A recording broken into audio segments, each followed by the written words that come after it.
8 ಹಣಕಾಸಿನ ನಿಯಮ ಅಂತ ಬಂದಾಗ ಯಾಕೆ ಸರ್ ಪರ್ಟಿಕ್ಯುಲರ್ಲಿ ಆ ವಿಚಾರದ ಬಗ್ಗೆ ನಾನು ಜನರಿಗೆ ತಿಳಿಸ್ಬೇಕು ಅನ್ನುವಂಥ ಪುಸ್ತಕ ಯಾಕೆ ಬರೆದ್ರಿ? ರೀಸನ್ ಏನು? ಮಧ್ಯಮ ವರ್ಗ ಹಣ ಇಲ್ಲ ನನಗೆ ಅನ್ನೋದು ಅದು ಅತ್ಯಂತ ಸಹಜವಾದ ಸಾಮಾನ್ಯವಾದ ಗೊಣಗಾಟ. ಅದನ್ನು ನೀವು ಸುಲಭವಾಗಿ ತಿದ್ದುಕೊಳ್ಳಬಹುದಂತ ತಪ್ಪು. ಎಲಾನ್ ಮಸ್ಕ್ ಇದಾರಲ್ಲ, 12ರಿಂದ 14 ಗಂಟೆ ಕೆಲಸ ಮಾಡೋ ಮನುಷ್ಯ, ಅವನು ಪ್ರತಿ ಗಂಟೆನೂ ನಾನು ಹೇಗೆ ದುಡಿಸ್ಕೋಬೇಕು ಅನ್ನೋದೊಂದು ಅವನ ಬಳಿ ತಯಾರಾಗಿರುತ್ತೆ. 25, 30, 40 ಸಾವಿರ ತಗೊಂಡವರು ಕೂಡ ಖುಷಿಯಿಂದ ಜೀವನ ಮಾಡೋರನ್ನ ನೋಡಿದೀನಿ. 4 ಲಕ್ಷ ತಗೊಂಡು ಗೊಣಗಾಡೋರ್ನು ನೋಡಿದೀನಿ. ವೈಯಕ್ತಿಕ ಹಣಕಾಸು ನಿರ್ವಹಣೆಯಲ್ಲೂ ಹಾಗೆ ಇದೆ. ಒಬ್ಬ ವ್ಯಕ್ತಿ ಇಷ್ಟು ಸಂಬಳದ ರೇಂಜ್ ಅಲ್ಲಿ ಇದ್ರೆ ಅವನು ಇಂತಹ ಒಂದು ಕಾರು ಅಥವಾ ಇಂತಹ ಒಂದು ಮನೆಯನ್ನ ಮೀರಿದ ಸಾಲ ಮಾಡ್ಕೋಬಾರ್ದು. ಒಂದು ಸಂಸ್ಥೆಗಾದ್ರೆ ನೀವು profit and loss account, balance sheet ತಯಾರು ಮಾಡ್ತೀರಿ. ನಿಮ್ಗೆ ಯಾಕೆ ಮಾಡ್ಕೊಳ್ಳೋದಿಲ್ಲ? ಹಣ ಇಲ್ಲ ಅನ್ನೋದು, ಟೈಮ್ ಇಲ್ಲ ಅನ್ನೋದು ಎರಡಕ್ಕೂ ಒಂದೇ ಕಾರಣ, ಪ್ರಿಯಾರಿಟಿ. 8 ಹಣಕಾಸು ನಿಯಮಗಳನ್ನ ಓದಿದ್ಮೇಲೆ ನಮ್ಮ ಜನರಿಗೆ ಏನೇನು ಟೇಕ್ ಅವೇ ಸಿಗತ್ತೆ? ಯಾಕೆ ಈ ಪುಸ್ತಕವನ್ನ ಓದಬೇಕು? ನನ್ನ ಪುಸ್ತಕನ ನೀವು ಕೊಂಡು ಓದಿ, ಅದರಿಂದ ನಿಮಗೆ ಲಾಸ್ ಅಂತೂ ಆಗೋದಿಲ್ಲ. ಯಾಕಂತಂದ್ರೆ ಒಂದು ದೋಸೆ ಬೆಲೆ ಇವತ್ತದು. ಉತ್ತಮ ಹಣಕಾಸು ಆರೋಗ್ಯಕ್ಕೆ 100 ನಿಯಮಗಳು ಅಂತ ಕೊಡ್ಬೋದಾಗಿತ್ತು. 100 ನೀವು 1000 ನಿಯಮಗಳಿರಲಿ. ಅದು ನಾನು ಮತ್ತೆ ಹೇಳ್ತೀನಿ, ನೀವು ಎಷ್ಟೇ ಬಿಲ್ಡಿಂಗ್ ಮೇಲೆ ಕಟ್ಟಿ ಅಡಿಪಾಯ ಅಂತ ಒಂದಿರ್ತದೆ. Talk to yourself at least 10-15 minutes in a day. ಇವತ್ತು ನನ್ನ ದಿನ ಹೇಗಾಯ್ತು? ಹಲೋ ನಮಸ್ಕಾರ, ವೆಲ್ಕಮ್ ಟು ಬಾಸ್ವಾಲಾ ಯೂಟ್ಯೂಬ್ ಚಾನೆಲ್. ನಾನು ಚೈತ್ರ. ಸ್ನೇಹಿತರೆ, ಈಗ ಹಣಕಾಸು ಅಂತ ಬಂದಾಗ ಪ್ರತಿಯೊಬ್ಬರಿಗೂ ಕೂಡ ಇರುವಂಥ ಒಂದು ಸರ್ವೇ ಸಾಮಾನ್ಯ ಸಮಸ್ಯೆ ಏನಪ್ಪಾ ಅಂತಂದ್ರೆ, ನಾವು ಎಷ್ಟೇ ದುಡಿದ್ರೂ ಕೂಡ ನಮಗೆ ಉಳಿತಾಯ ಮಾಡೋದಕ್ಕಾಗ್ತಾ ಇಲ್ಲ. ಉಳಿತಾಯ ಮಾಡಿದಂಥ ದುಡ್ಡು ಎಲ್ಲಿ ಹೋಗ್ತಿದೆ ಅನ್ನುವಂಥದ್ದು ಗೊತ್ತಾಗ್ತಾ ಇಲ್ಲ. ಕಾಸು ಕೂಡಿಟ್ರೂ ಕೂಡ ಯಾಕೆ ನಮಗೊಂದು ಹಣಕಾಸಿನ ವಿಚಾರದಲ್ಲಿ ಫಿನಾನ್ಷಿಯಲ್ ಫ್ರೀಡಮ್ ಅನ್ನ ಪಡ್ಕೊಳ್ಳೋದಕ್ಕಾಗ್ತಾ ಇಲ್ಲ ಅನ್ನುವಂಥ ಒಂದು ಪ್ರಶ್ನೆ ಇದ್ದೇ ಇರುತ್ತೆ. ಸೊ ಇತ್ತೀಚೆಗೆ ಒಂದು ಪುಸ್ತಕವನ್ನ ನಾನು ನೋಡಿದೆ. ಸೊ ರಂಗಸ್ವಾಮಿ ಸರ್ ಅವರ 8 ಹಣಕಾಸಿನ ನಿಯಮಗಳು ಅನ್ನುವಂಥ ವಿಚಾರ. ಸೊ ಅವರ ಒಂದು 36ನೇ ಪುಸ್ತಕ ಆಗಿರುತ್ತೆ ಇದು. ಸೊ ನಮ್ಮ ಒಂದು ಲೈಫಲ್ಲಿ ತುಂಬ ಚೇಂಜಸ್ ಮಾಡ್ಕೊಳ್ಬಹುದಾದಂಥ ಒಂದು ಪುಸ್ತಕ ಇದು. ಸೊ ಹಾಗಾದರೆ ಈ 8 ಹಣಕಾಸಿನ ನಿಯಮ ಅಂತ ಬಂದಾಗ ಏನೇನು ನಿಯಮ ಇದೆ, ನಮ್ಮ ಒಂದು ಡೈಲಿ ಲೈಫಲ್ಲಿ ನಾವು ಇದನ್ನು ಯಾವ ರೀತಿ ಫಾಲೋ ಮಾಡಬೇಕಾಗತ್ತೆ, ಫಾಲೋ ಮಾಡಿಲ್ಲ ಅಂತಂದರೆ ನಮ್ಗೆ ಯಾವ ರೀತಿ ಫಿನಾನ್ಷಿಯಲ್ ಕ್ರೈಸಿಸ್ ಬರಬಹುದು, ಇವೆಲ್ಲದರ ಬಗ್ಗೆ ಸರ್ ಹತ್ರ ಮಾತಾಡೋಣ. ಸೊ ಮೊದಲನೇದಾಗಿ ರಂಗಸ್ವಾಮಿ ಸರ್ನ ವೆಲ್ಕಮ್ ಮಾಡೋಣ. ಸರ್ ನಮಸ್ತೆ. Thank you. ಸರ್, ಮೊದಲನೇದಾಗಿ ಕಂಗ್ರ್ಯಾಚುಲೇಷನ್, 36ನೇ ಪುಸ್ತಕ ಬಿಡುಗಡೆ ಆಗಿದೆ. ಸೊ ಲಾಸ್ಟ್ ಟೈಮ್ ಕೂಡ ನಾವು ಡೆತ್ ಫೋಲ್ಡರ್ ಬಗ್ಗೆ ಮಾತಾಡಿದಾಗ್ಲೂ ಕೂಡ ಒಳ್ಳೆ ಪ್ರತಿಕ್ರಿಯೆ ಬಂದಿತ್ತು. ಸೊ ಎಲ್ರಿಗೂ ಕೂಡ ಈ ರೀತಿ ನಾವು ಆಲೋಚನೆ ಮಾಡಿಲ್ವಲ್ಲಪ್ಪ, ಸೊ ಈ ತರ ಒಂದು ಫೋಲ್ಡರ್ ಮಾಡಿಡಬೇಕು ಅಂತ. ಸೊ ನಾರ್ಮಲಿ ಪಾಸ್ವರ್ಡ್ ಅದು ಇದು ಮಾಡ್ಕೊಳ್ತಾ ಇದ್ವಿ, ಬಟ್ ಅದರಿಂದ ಏನೇನು ಸಮಸ್ಯೆ ಬರಬಹುದು ಅನ್ನುವಂಥದ್ದು ಎಲ್ರಿಗೂ ಕೂಡ ಒಂದು ಕ್ಲಾರಿಟಿ ಸಿಕ್ಕಿದೆ. ಸೊ ಇತ್ತೀಚೆಗೆ ಬಿಡುಗಡೆ ಆಗಿರುವಂತ 8 ಹಣಕಾಸಿನ ನಿಯಮ ಅಂತ ಬಂದಾಗ ಯಾಕೆ ಸರ್ ಪರ್ಟಿಕ್ಯುಲರ್ಲಿ ಆ ವಿಚಾರದ ಬಗ್ಗೆ ನಾನು ಜನರಿಗೆ ತಿಳಿಸ್ಬೇಕು ಅನ್ನುವಂಥ ಪುಸ್ತಕ ಯಾಕೆ ಬರೆದ್ರಿ? ರೀಸನ್ ಏನು? ರೀಸನ್ ಬಹಳ ಸರಳ ಚೈತ್ರ ಅವರೇ. ಓಕೆ. ಯಾಕಂದ್ರೆ ನೀವು ಸುತ್ತಮುತ್ತ ತಿರುಗಿ ನೋಡಿ. ನಿಮ್ ಸುತ್ತಮುತ್ತ ತಿರುಗಿ ನೋಡಿದ್ರೆ 90 ಅಥವಾ ಅದಕ್ಕಿಂತ ಹೆಚ್ಚಿನ ಪ್ರತಿಶತ ಜನ ಹೇಳೋದು ಎರಡೇ ಕಾರಣ. ಎಲ್ರ ಬಾಯಲ್ಲೂ 2 ಕಾರಣ. ಹಣ ಇಲ್ಲ, ಟೈಮ್ ಇಲ್ಲ. ಹೌದಲ್ವಾ? ಇದು 2 ಅತ್ಯಂತ ಸಾಮಾನ್ಯವಾಗಿ ಕೇಳಿಬರುವಂತಹ ಗೊಣಗಾಟ. ಟೈಮ್ ಇಲ್ಲ, ಹಣ ಇಲ್ಲ, ಇದೆರಡೂ ಬರುತ್ತೆ. ಯಾತಕ್ಕೆ ಹಣ ಇಲ್ಲ ಅನ್ನೋದು, ಟೈಮ್ ಇಲ್ಲ ಅನ್ನೋದು ಎರಡಕ್ಕೂ ಒಂದೇ ಕಾರಣ. ಏನ್ ಕಾರಣ ಅಂದ್ರೆ ಪ್ರಿಯಾರಿಟಿ, ಆದ್ಯತೆ ಅಂತ ನಾವು ಕನ್ನಡದಲ್ಲಿ ಹೇಳ್ತೀವಿ. ನಾವು ಆದ್ಯತೆಗಳನ್ನ ಸೆಟ್ ಮಾಡಿರೋದಿಲ್ಲ, ಪ್ರಿಯಾರಿಟಿಗಳನ್ನ ಸೆಟ್ ಮಾಡಿರಲ್ಲ. ಹೀಗಾಗಿ ಹೀಗಾಗುತ್ತೆ. ಏನು ಆದ್ಯತೆ, ಏನು ಪ್ರಿಯಾರಿಟಿ ಅಂದ್ರೆ ಏನು ನೋಡಿ. ಉದಾಹರಣೆಗೆ ನಾವು ಬಡ್ಜೆಟೇ ಮಾಡೋದಿಲ್ಲ. ನಾವು ಬಡ್ಜೆಟ್ ಮಾಡಬೇಕು, ಅದು ಮೊದಲನೇ ನಿಯಮ. ಆದ್ಯತೆ ಸೆಟ್ ಮಾಡಬೇಕು. ಆದ್ಯತೆ ಸೆಟ್ ಮಾಡಬೇಕು ಅಂದ್ರೆ ಬಡ್ಜೆಟ್ ಮಾಡಬೇಕು.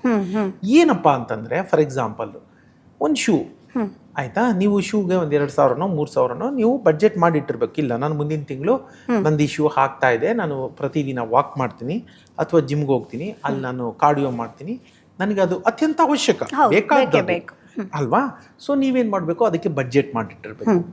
ಜನ ಏನ್ ಮಾಡ್ತಾರೆ, ಯಾಕೆ ಎಲ್ಲೂ ಹೋಗೋದಿಲ್ಲ, ಯಾಕೆ ಹಣ ಇಲ್ಲ ಅಥವಾ ಸಮಯ ಇಲ್ಲ ಅನ್ನೋ ಗೊಣಗಾಟ ಹೆಚ್ಚಾಗಿರುತ್ತೆ ಅಂತಂದ್ರೆ, ಶೂ ಬೇಕು, ಇಂಥ ತಿಂಗಳು ತಗೋಬೇಕು ಅಂತ ಪ್ಲಾನ್ ಮಾಡೋದಿಲ್ಲ, ಬಡ್ಜೆಟ್ ಮಾಡೋದಿಲ್ಲ.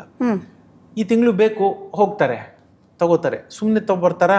ಶೂ ಬೇಕು ಅಂತ ಹೋದ್ರು 2 ಜೀನ್ಸು 4 ಶರ್ಟು ತಗೊಂಡ್ ಬರ್ತಾರೆ. ಅದು ಬಡ್ಜೆಟ್ ಆಗಿತ್ತಾ? ಇಲ್ಲ. ನಾನು ಕೇಳೋದಷ್ಟೇ, ಪ್ರತಿಯೊಂದು ಬಡ್ಜೆಟ್ ಮಾಡಿ, ನನ್ನ ಆದಾಯ ಇಷ್ಟು, ಆದಾಯದ ಮುಂಚೆ ನನ್ನ ತಿಂಗಳಿಗೆ ಇಷ್ಟಿಷ್ಟು ಖರ್ಚು ಮಾಡಬೇಕು. ಇದು ಏನಾಗುತ್ತೆ, ಅದ್ ನೀವು SIP ಕಟ್ಟೋಕೋ ಇನ್ನೊಂದು ಕಟ್ಟೋಕೋ ದುಡ್ಡಿಲ್ಲ ಅಂತೀರಾ, ಉಳಿಸೋಕೆ ದುಡ್ಡಿಲ್ಲ ಅಂತೀರಾ. ಯಾಕಾಗಲ್ಲ ಅಂದ್ರೆ ನೀವು ಈ ತರ ಒಂದು ಕರೆಕ್ಟಾಗಿ ಆದಾಯ ಮತ್ತು ವ್ಯಯದ ಪಟ್ಟಿನ ಸಿದ್ಧಪಡಿಸ್ಕೊಂಡಿರೋದಿಲ್ಲ. ಇದು ಅತ್ಯಂತ ದೊಡ್ಡ ಎರರು ಜನ ಮಾಡೋದು. ನೋಡಿ, ನಾನು ಯಾವಾಗಲೂ ಹೇಳ್ತೀನಿ, ಮತ್ತೆ ಅದನ್ನೇ ಪುನರಾವರ್ತನೆ ಮಾಡ್ತೀನಿ, ಚೈತ್ರ ಅವರೇ, ಒಂದು ಸಂಸ್ಥೆ ಬೇರೆ ಅಲ್ಲ, ಒಂದು ಕುಟುಂಬ ಬೇರೆ ಅಲ್ಲ. ಒಂದು ಸಂಸ್ಥೆಗಾದರೆ ನೀವು profit and loss account, balance sheet ತಯಾರು ಮಾಡ್ತೀರಿ, ನಿಮ್ಗೆ ಯಾಕೆ ಮಾಡ್ಕೊಳ್ಳೋದಿಲ್ಲ? ಪ್ರತಿ ವ್ಯಕ್ತಿನೂ ಮಾಡಬೇಕು. ಕುಟುಂಬ ಅಂದರೆ ಮದುವೆ, ಮಕ್ಕಳು ಎಲ್ಲ ಆದಮೇಲೆ ಕುಟುಂಬದ್ದು balance sheet, profit and loss. ಒಂಟಿ ಆಗಿದ್ದಾಗ ಪ್ರತಿಯೊಬ್ಬ ವ್ಯಕ್ತಿನೂ, ಯಾರ್ಯಾರು ಒಂಟಿ ಇದ್ದಾರೆ ಪ್ರತಿಯೊಬ್ಬರು 70 ನಂತರ ಇರ್ಬೋದು, 20 ಒಳಗಡೆ ಇರೋರು ಇರ್ಬೋದು, ಆದಾಯ ಎಷ್ಟು, ವ್ಯಯ ಎಷ್ಟು, every individual is like a corporate. ಏನು ವ್ಯತ್ಯಾಸ ಇಲ್ಲ. ಈಗ ಕಾರ್ಪೊರೇಟಲ್ಲಿ ಏನಾಗುತ್ತೆ, ಆದಾಯಕ್ಕೆ ಮೀರಿದ ಖರ್ಚುಗಳಾದ್ರೆ ಏನು ಮಾಡ್ತಾರೆ, ಒಂದಷ್ಟು ಜನ ಕೆಲಸದಿಂದ ತೆಗೆದುಬಿಡ್ತಾರೆ. ಇಲ್ಲ ಇದೇನೋ ಆಗ್ತಿದೆ, ಇದು ಏನೋ ಸೋರಿಕೆ ಆಗ್ತಾ ಇದೆ, ಹಿಡಿತಾರೆ. They will see to it that next quarterly ಅವರಿಗೆ ಪ್ರಾಫಿಟ್ ಬಂದ್ಬಿಟ್ಟಿರುತ್ತೆ. Because they take action.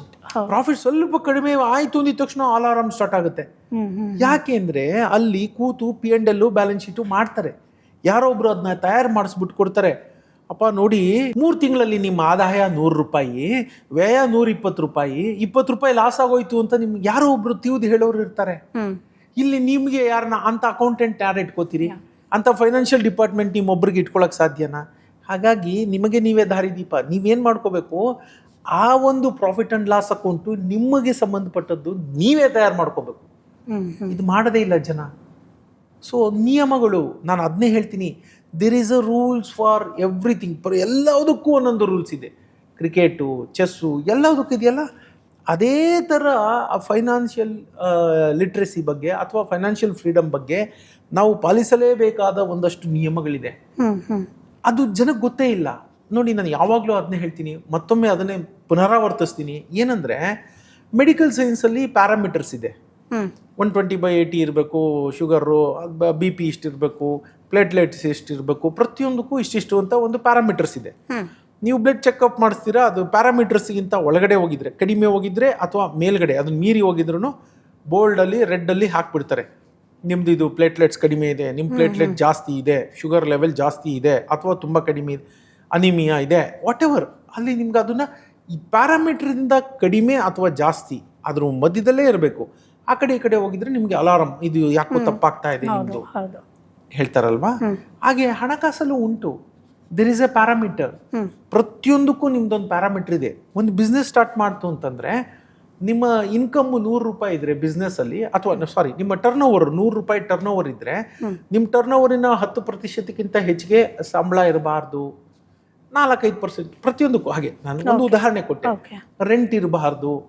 ಜನ ಏನ್ ಮಾಡ್ತಾರೆ, ಇದು ಗೊತ್ತೇ ಇಲ್ಲ ಅವ್ರಿಗೆ ನಿಯಮ. ಅದೇನಾಗುತ್ತೆ, ನೀವು ಜಾಸ್ತಿ ಕೊಟ್ಕೊಂಡ್ಬಂದ್ರೆ ನಿಮ್ಮ ಟರ್ನ್ ಓವರ್ಗಿಂತ 15-20% 30% ಸ್ಯಾಲ್ರಿ ಆಗಿದ್ರೆ ಸಮಥಿಂಗ್ ಈಸ್ ರಾಂಗ್. ನೀವು ಜಾಸ್ತಿ ಜನನ ಎಂಪ್ಲಾಯ್ ಮಾಡ್ಕೊಂಡಿದ್ದೀರಾ ಅಥವಾ ಇರೋರಿಗೆ ಜಾಸ್ತಿ ಕೊಡ್ತಾ ಇದ್ದೀರಾ. ಕೆಲವೊಂದು ಬಿಸ್ನೆಸ್ಗಳು, ಪ್ರತಿಯೊಂದು ಬಿಸ್ನೆಸ್ಗೂ ಯಾವ ಒಂದು ವಲಯ, ಯಾವ ಒಂದು ಸೆಕ್ಟರ್ ಅನ್ನೋದ್ರ ಮೇಲೆ ಸೆಕ್ಟರ್ ವೈಸ್ ನಮಗೊಂದು ಇದಿರುತ್ತೆ. ಇಷ್ಟು ಪರ್ಸೆಂಟೇಜ್ ಮಾತ್ರ ಸ್ಯಾಲ್ರಿ ಇರಬೇಕು, ನನ್ನ ಟರ್ನ್ ಓವರ್ದು ಇಷ್ಟು ಪರ್ಸೆಂಟೇಜ್ ಮಾತ್ರ ರೆಂಟ್ ಇರಬೇಕು, ಇಷ್ಟು ಪರ್ಸೆಂಟೇಜ್ ನಾನು ಸಾಲ ತೊಗೊಂಡಿದ್ರೆ ಬಡ್ಡಿ ಇರಬೇಕು. ಪ್ರತಿಯೊಂದಕ್ಕೂ ನಿಯಮ ಇದೆ. ಹಾಗೆ ವೈಯಕ್ತಿಕ ಹಣಕಾಸು ನಿರ್ವಹಣೆಯಲ್ಲೂ ಹಾಗೆ ಇದೆ. ಒಬ್ಬ ವ್ಯಕ್ತಿ ಇಷ್ಟು ಸಂಬಳದ ರೇಂಜಲ್ಲಿದ್ದರೆ ಅವನು ಇಂತಹ ಒಂದು ಕಾರು ಅಥವಾ ಇಂತಹ ಒಂದು ಮನೆಯನ್ನ ಮೀರಿದ ಸಾಲ ಮಾಡ್ಕೋಬಾರ್ದು. ಅವನ ಸಾಲ 30%ಕ್ಕಿಂತ ಹೆಚ್ಚಿಗೆ ಅವನ ಸಂಬಳದ ಕಂತು ಆಗಿರಬಾರ್ದು. ಸಂಬಳ 100 ರೂಪಾಯಿ ಇದ್ರೆ 30 ರೂಪಾಯಿ ಮೇಲೆ EMI ಹೋಗಿರಬಾರ್ದು. ಪ್ರತಿಯೊಂದಕ್ಕೂ ನಿಯಮಗಳಿದೆ, ಪ್ರತಿಯೊಂದಕ್ಕೂ ಪ್ಯಾರಾಮೀಟರ್ ಇದೆ. ನಮ್ಮ ಜನಕ್ಕೆ ಗೊತ್ತಿಲ್ಲ. ಆರೋಗ್ಯದ ಬಗ್ಗೆ ಗೊತ್ತಾಗಿದೆ, ಯಾಕಂದ್ರೆ ಎಲ್ರಿಗೂ ಇವಾಗ ಅನಾರೋಗ್ಯ ಕಾಡ್ತಾ ಇದೆ. ಅದಕ್ಕೆ ನಮ್ಮ ಸಮಾಜದಲ್ಲಿ ಆರ್ಥಿಕ ಆರೋಗ್ಯ ಹದಗೆಡುವುದಕ್ಕೆ ಮುಂಚೆ, ವೈಯಕ್ತಿಕವಾಗಿ ಅಥವಾ ಸಮಾಜವಾಗಿ, ಇದಕ್ಕೆ ಒಂದು ಹೇಳಬೇಕು ಜನಕ್ಕೆ, ಇದೊಂದು ನಿಯಮಗಳಿದೆಯಪ್ಪ, ಬೇಸಿಕ್ ನಿಯಮಗಳು. ಇದೇನು ಆಕಾಶದಿಂದ ಬಂದಂಥದ್ದಲ್ಲ, ಎಲ್ಲರೂ ಫಾಲೋ ಮಾಡಲೇಬೇಕಾದಂಥದ್ದು. ಅದು ಎಕ್ಸ್ಟ್ರಾ ಎಫರ್ಟ್ ಇಲ್ಲದೆ ಮಾಡೋದು. ಏನು ಗೊತ್ತಾ, it takes little few more minutes ಅಷ್ಟೇ ನಿಮ್ಮ ಜೀವನದಲ್ಲಿ. ಏನು ಯೋಚನೆ ಮಾಡಿದೆ, ಇವತ್ತೋಗಿ ನಾನೊಂದು ಶೂನೋ ಬಟ್ಟೆನ ತೊಗೊಂಡು ಬರೋಕ್ಕೂ ತಿಂಗಳಿನ ಆರಂಭದಲ್ಲಿ ನಿಮ್ say for example 1st, 2nd, 3rd, 4th, 5th ಯಾವತ್ತೋ ನಿಮ್ಗೊಂದು ಸಂಬಳ ಅಂತ ಬರುತ್ತೆ, ವೇತನ ಅಂತ ಬರುತ್ತೆ, ಅಥವಾ ಒಂದು ಆದಾಯ ಅಂತ ಬರುತ್ತೆ. ಬಂದಾಗ ನೀವು ಆ ದಿನ ಕೂತ್ಕೊಂಡು ನನ್ನ ಆದಾಯ ಇಷ್ಟು, ಈ ತಿಂಗಳ ನನ್ನ ವ್ಯಯ ಇಷ್ಟು, ಕೆಲವೊಂದನ್ನ ನೀವು ಅವಾಯ್ಡ್ ಮಾಡೋಕ್ಕಾಗೋದೇ ಇಲ್ಲ. ಫಿಕ್ಸ್ಡ್ ಎಕ್ಸ್ಪೆಂಡಿಚರ್ಸ್, ರೆಂಟ್ ಇರ್ಬೋದು, ಆ ಥರದ್ದು ಬೇಕಾದಷ್ಟು ಗ್ರಾಸರೀಸು ಕೆಲವೊಂದು ಫಿಕ್ಸ್ ಇರ್ತದೆ. ಅದರಲ್ಲೂ ರೆಂಟ್ಗಿಂಟೆಲ್ಲ ಫಿಕ್ಸ್ ಇರುತ್ತೆ. ಇನ್ನು ಕೆಲವೊಂದೆಲ್ಲ ಅದರಲ್ಲೂ ಒಂಚೂರು ವೇರಿಯಬಲ್ ಇರುತ್ತೆ. ಒಂದು ತಿಂಗಳು 5,000 ಆಗ್ಬೋದು, ಒಂದು ತಿಂಗಳು 3,000 ಆಗ್ಬೋದು, ಒಂದು ತಿಂಗಳು 7,000 ಆಗ್ಬೋದು ಗ್ರಾಸರೀಸ್, ಇನ್ನೊಂದು ಮತ್ತೊಂದು ಅವೆಲ್ಲ ಸ್ವಲ್ಪ ವೇರಿಯಬಲ್ ಇರುತ್ತೆ. ಇರಲಿ. ಕೆಲವೊಂದೆಲ್ಲ ಇನ್ಎವಿಟಬಲ್ ಎಕ್ಸ್ಪಾನ್ಸಸ್, ಕೆಲವೊಂದನ್ನ ಎವಿಟಬಲ್, ಕೆಲವೊಂದನ್ನ ಪೋಸ್ಟ್ಪೋನಬಲ್. ಅರ್ಥ ಮಾಡ್ಕೊಳ್ಳಿ. ಕೆಲವೊಂದನ್ನ ಬೇಡಲೇ ಬೇಡ ಈ ಖರ್ಚು ಅಂತ ತೆಗೆದು ಹಾಕ್ಬಿಡ್ಬೋದು, ಇಂಟು ಹಾಕ್ಬಿಟ್ಟು ಬೇಡ ನನಗೆ ಈ ಖರ್ಚು ಅನಾವಶ್ಯಕ ಅಂತ. ಕೆಲವೊಂದನ್ನ ಈ ತಿಂಗಳು ಬೇಡ 2-3 ತಿಂಗಳು ಪೋಸ್ಟ್ಪೋನ್ ಮಾಡುವಂತಹ ಖರ್ಚುಗಳು ಇರ್ತವೆ. ಹಾಗೆ ಅದು ಪ್ರಿಯಾರಿಟಿ, ಆದ್ಯತೆ. ನೀವು ಆದ್ಯತೆ ಸೆಟ್ ಮಾಡಿ. ನೀವು ಮಗನಿಗೆ, ನಿಮಗೆ ಗೊತ್ತು ನೆಕ್ಸ್ಟ್ 3 ತಿಂಗಳಲ್ಲಿ ನಿಮ್ಮ ಮಗನಿಗೆ ಸ್ಕೂಲ್ ಫೀಸ್ ಕಟ್ಟಬೇಕು ಅಂತ. ಇವತ್ತು ಫ್ರೆಂಡ್ಸ್ನೆಲ್ಲ ಕರ್ಕೊಂಡು ಎಲ್ಲೋ ಟ್ರಿಪ್ಗೆ ಎದ್ದು ಬಿಡ್ತೀರಾ, ಯಾರು ತಪ್ಪಪ್ಪ? ಆಮೇಲೆ ನೀವು ಜಗತ್ತನ್ನ ದೂಷಿಸ್ತೀರಾ, ನಂಗೆ ಸಂಬಳ ಕಮ್ಮಿ ಅಂತೀರಾ. ನಿಮ್ಗೆ ಎಷ್ಟೇ ಸಂಬಳ ಬಂದರೂ ನಿಮ್ಗೆ ಈ ಆದ್ಯತೆ ಪ್ರಿಯಾರಿಟಿ ಸೆಟ್ ಮಾಡಿಲ್ಲ ಅಂದರೆ ಯು ಎಂಡ್ ಅಪ್ ಬ್ರೋಕ್. ಖಾಲಿ ಕೈಯೇ ಜಗತ್ಪೂರ್ತಿ. ನಾನೇ ನೋಡಿದ್ದೀನಿ 3 ಲಕ್ಷ, 4 ಲಕ್ಷ, 5 ಲಕ್ಷ ತನಕ ಸಂಬಳ ತಿಂಗಳಿಗೆ ತಗೊಂಡು ಕೂಡ ಇದೇ ಗೊಣಗಾಟ, ಇದೇ ಒಂದು ತಿಂಗಳು ಕೊನೆಯನ್ನ ಇವು ನೆಕ್ಸ್ಟ್ ಮಂತ್ ಬಂದರೆ ಸಾಕಪ್ಪ ಅನ್ನೋದು, ಇಲ್ಲ ಕ್ರೆಡಿಟ್ ಕಾರ್ಡ್ ಉಜ್ಜೋ ಅಂತ ಜನನ ನಾನು ನೋಡ್ತಾ ಇದ್ದೀನಿ. ಇದರ ಅರ್ಥ ಏನು? ಇದನ್ನೆಲ್ಲ ನೋಡಿದ ಅನುಭವದ ಆಧಾರದ ಮೇಲೆ ಹೇಳ್ತಾ ಇದ್ದೀನಿ. ಆದಾಯ ಮುಖ್ಯ ಅಲ್ಲ, ಪ್ರಿಯಾರಿಟಿ ಸೆಟ್ ಮಾಡೋದು ಮುಖ್ಯ. 25, 30, 40 ಸಾವಿರ ತಗೊಂಡವರು ಕೂಡ ಅತ್ಯುತ್ತಮವಾಗಿ ಖುಷಿ ಖುಷಿಯಿಂದ ಜೀವನ ಮಾಡೋರನ್ನ ನೋಡಿದ್ದೀನಿ. 4 ಲಕ್ಷ ತಗೊಂಡು ಗೊಣಗಾಡೋರ್ನು ನೋಡಿದ್ದೀನಿ ನಾನು. ಹೌದು. ಯಾಕೀಗ ಆಗ್ತದೆ ಅಂದ್ರೆ, ಬದುಕಿಗೆ ನೀವೊಂದು ಪ್ರಿಯಾರಿಟಿ ಸೆಟ್ ಮಾಡಬೇಕು. ಇವನ್ನೆಲ್ಲ ನೋಡಿದಾಗ ಇರೋ ಒಂದಷ್ಟು ಸರಳವಾದ ಹಣಕಾಸು ನಿಯಮ ಇದೆ, ಮನಿ ರೂಲ್ಸ್ ಇದೆ. ಆ ರೂಲ್ಸ್ ಬಗ್ಗೆ ಹೇಳೋಣ. ಈಗ ಪಾಲಿಸೋದು ಬಿಡೋದು ನಿಮ್ಮ ಕೈ ಬಿಟ್ಟಿದ್ದು. ಆದ್ರೆ ನಾನು ಹೇಳ್ತೀನಿ, ನಾನು ಯಾವಾಗ ಭಗವಂತ ನನಗೆ ಕೊಟ್ಟರು ಅನಿವಾರ್ಯ ಕರ್ಮ ಅದು, ನಾನು ಮಾಡಲೇಬೇಕು. ಯಾಕಂದ್ರೆ ನನಗೆ ಗೊತ್ತಿಲ್ಲ, ನನ್ನ ಕೆಲಸ ಅನ್ನೋದು ನನ್ನ ಮನಸ್ಸಿಗೆ ಬಂದಿರುವಂಥದ್ದು. ನನ್ನ ಕೆಲಸ ನಾನು ಮಾಡಬೇಕು. ತಿರ್ಗಾ ಅದಕ್ಕೆ ಪುಸ್ತಕಕ್ಕೂ ಅಷ್ಟೇ. ನೀವು ನೋಡಿ, ನೀವು ಇವತ್ತು ದೊಡ್ಡ ದೊಡ್ಡ ಹೋಟ್ಲುಗಳು, ಫೇಮಸ್ ಹೋಟ್ಲಲ್ಲಿ ಹೋದ್ರೆ 1 ದೋಸೆ ಬೆಲೆ ಅದು. ಹೌದು. ಅಲ್ಲಿ ಹಾಕಿರೋ ತುಪ್ಪದಿಂದ ನಿಮ್ಮ ಆರೋಗ್ಯನೂ ಹಾಳಾಗ್ಬಿಡುತ್ತೆ. ನಾನು ಹೇಳಕ್ ಹೋಗಿದ್ದು ಇಷ್ಟೇ. ನಾವು ಅದು ಬೆಲೆನೂ ಅತ್ಯಂತ ಕಡಿಮೆ ಇರಬೇಕು, ಜನರ ಕೈಗೆ ಇಟ್ಕೋಬೇಕು. ನಮ್ದು ಏನಂತಂದ್ರೆ ಅವ್ರ ಕಿವಿಗೆ ತಲುಪಿಸೋದು, ಅವ್ರ ಮನ್ಸಿಗೆ ಹಾಕೋದು. ಈಗ ಅದು ಎಷ್ಟು ದಿನ ಪಾಲಿಸ್ತೀರಾ, ಎಷ್ಟು ಜನ ಪಾಲಿಸ್ತಾರೆ, ಅದು ನನ್ನ ಲುಕ್ಔಟ್ ಅಲ್ಲ, ನಂದಲ್ಲ. ನನ್ನ ಕರ್ಮ ಏನು, ನನ್ನ ಪಾಲಿಗೆ ಬಂದಿದ್ದ ಕೆಲಸ ಏನು ಅಂದ್ರೆ, ಇಲ್ಲಪ್ಪ ಇದು ಬರೀ ಮೆಡಿಕಲ್ ಸೈನ್ಸ್ ಒಂದೇ ಅಲ್ಲ, ಈ ಹಣಕಾಸಿಗೂ ಒಂದಷ್ಟು ನಿಯಮಗಳಿದೆ, ಅದನ್ನ ಹೇಳಬೇಕು. ಯಾಕಂದ್ರೆ ಈ ಗುಣಗಾಟಗಳನ್ನ ನಾನು ಕೇಳಿದ್ದೀನಿ. ಭಗವಂತನ ದಯದಿಂದ ನಾನು ತಿಂಗಳಲ್ಲಿ 100 ಜನ ಹೊಸ ವ್ಯಕ್ತಿಗಳನ್ನ ಭೇಟಿ ಆಗ್ತೀನಿ. ಅವರ ಸಾಮಾನ್ಯ ಸಮಸ್ಯೆ, ಸಾಮಾನ್ಯ ಗುಣಗಾಟಗಳು ಇವು.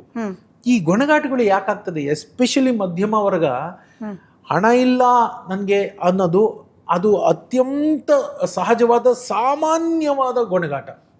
ನಾನು ಗುಣಗಾಟ ಅಂತ ಯಾಕೆ ಹೇಳ್ತೀನಿ ಅಂದ್ರೆ, ಇಟ್ ಕ್ಯಾನ್ ಬಿ ರೆಕ್ಟಿಫೈಡ್. ಅದನ್ನ ನೀವು ಸುಲಭವಾಗಿ ತಿದ್ದುಕೊಳ್ಳಬಹುದಂತ ತಪ್ಪು. ಹಾಗಾಗಿ ಅದನ್ನು ಗುಣಗಾಟ ಅಂತ ಹೇಳ್ತೀನಿ. ಅದಕ್ಕೆ ಅಲ್ಲಿ ಇಲ್ಲ, ಒಂದಷ್ಟು ರೂಲ್ ಇದೆ, ಅದೇನು ಅಂತ ತಿಳಿಸೋಣ ಅನ್ನೋ ಒಂದು ಕಾರಣಕ್ಕೆ ಸೃಷ್ಟಿಯಾದಂತಹ ಪುಸ್ತಕ ಅದು. ಓಕೆ. ಬಟ್ ಸರ್, ಈಗ ಲಾಸ್ಟ್ ಟೈಮ್ ನೀವು ಹೇಳಿದ್ರಿ, ಈಗ ಡೆತ್ ಫೋಲ್ಡರ್ ಅಂತ ಬಂದಾಗ್ಲೂ ಕೂಡ ನಿಮ್ಮ ವೈಫು, ನೀವು ಡಾಕ್ಯುಮೆಂಟ್ ಅನ್ನ ಚೆಕ್ ಮಾಡ್ತಿದ್ದಾಗ, ಅಥವಾ ನಾವು ಏನೇನು ಡಾಕ್ಯುಮೆಂಟೆಡ್ ಮಾಡಿದೀವಿ ಅಂತ ನೋಡಿದಾಗ ಈ ತರ ಒಂದು ನನಗೆ ಐಡಿಯಾ ಬಂತು ಅಂತ ಹೇಳ್ಕೊಂಡು, ಸೊ ಈ ಬುಕ್ ಬಗ್ಗೆ ಕೂಡ ನಿಮ್ದೇ ಎಕ್ಸ್ಪೀರಿಯನ್ಸ್ಡ್ ಅಥವಾ ಕಂಪ್ಲೀಟ್ ಹೆಂಗೆ ಸರ್? ಅಥವಾ ಅದೇನಾಗುತ್ತೆ, ನಾನು ಯಾವಾಗ್ಲೂ ಅಷ್ಟೇ, ನಾನು ಅಲ್ಲಿ ಹೇಳಿದೆ ಪ್ರಿಯಾರಿಟಿ ಸೆಟ್ ಮಾಡ್ಬೇಕು. ಹೌದು, ಆಯ್ತಾ? ಕರೆಕ್ಟ್. ಭಗವಂತ ನಮಗೆ ಕೊಟ್ಟಿರೋ ವೇಳೆನ, ಕೇವಲ ಹಣ ಮಾತ್ರ ಅಲ್ಲ, ವೇಳೆನೂ ನೀವು ಪ್ರಿಯಾರಿಟೈಸ್ ಮಾಡಬೇಕು, ವೇಳೆನೂ ಬಡ್ಜೆಟ್ ಮಾಡಬೇಕು. ಜನ ಬಡ್ಜೆಟ್ ಅಂದಿದ ತಕ್ಷಣ ಹಣ ಅಂತ ತಿಳ್ಕೊತಾರೆ, ವೇಳೆನೂ ಬಡ್ಜೆಟ್ ಮಾಡಬೇಕು. ನಿಮಗೆ ಗೊತ್ತು, ನಾನು ಇವತ್ತು ಇಷ್ಟೋ ತನಕ ಇರ್ತೀನಿ ಅಂದ್ರೆ ಇಷ್ಟೋ ತನಕ ನಿಮ್ಮ ಜೊತೆ ಇರ್ತೀನಿ. ಸೊ ಆ ದಿನದ್ದನ್ನು ಕೂಡ ನಾವು ಬಡ್ಜೆಟ್ ಮಾಡಬೇಕು. ಸೊ ಇದನ್ನೇ ನಾನು ಹೇಳಕ್ ಹೋದೆ. ನಂದು ವರ್ಷದ ಪೂರ್ತಿ ನಾನು ಕ್ಯಾಲೆಂಡರ್ನ ಡಿಸೆಂಬರಲ್ಲಿ 15-20ನೇ ತಾರೀಕಿಗೆ ಮುಂದಿನ ವರ್ಷದ ಕ್ಯಾಲೆಂಡರ್ ನಂದು ಸಿದ್ಧ ಆಗಿರುತ್ತೆ. ಸಿದ್ಧ ಆಗಿರುತ್ತೆ. ಮತ್ತು ನಾನು ಅದು ಮಾಡ್ಕೊಂಡಿರ್ತೀನಿ, ಈ ಥರ ಪುಸ್ತಕ ಬರೀಬೇಕು, ಈ ವರ್ಷ ನಂದು 4 ಪುಸ್ತಕ ಬರಬೇಕು, 5 ಪುಸ್ತಕ ಬರಬೇಕು, ಹಿಂದೆ ಯಾವ್ದೆಲ್ಲ ಮಾಡಿದ್ದೀನಿ, ಈಗ ಕೊಟ್ಟಿದ್ದೆ ಕೊಟ್ರೆ ಮತ್ತು ಅದೇ ಬೇಸರ ಅಲ್ವಾ? ಸೊ ಅದ್ ನಾನು ಏನು ಹೊಸದನ್ನ ಕೊಡ್ಬೋದು ನನ್ನ ಓದುಗನಿಗೆ, ನನ್ನ ಸಮಾಜಕ್ಕೆ, ನಾನು ಏನು ಕಾಂಟ್ರಿಬ್ಯೂಟ್ ಮಾಡ್ಬೋದು, ಹೊಸದ್ ಏನು ಕೊಡ್ಬೋದು, ಹಿಂದೆ ಆಗೋಗಿರೋದನ್ನ ಅಲ್ಲದೆ ಹೊಸದ್ ಏನಿದೆ, ಹೊಸದ್ ಏನ್ ಕೊಡ್ಬೋದು ಅಂತ ಒಂದು ಪಟ್ಟಿ ಮಾಡ್ಕೋತೀನಿ.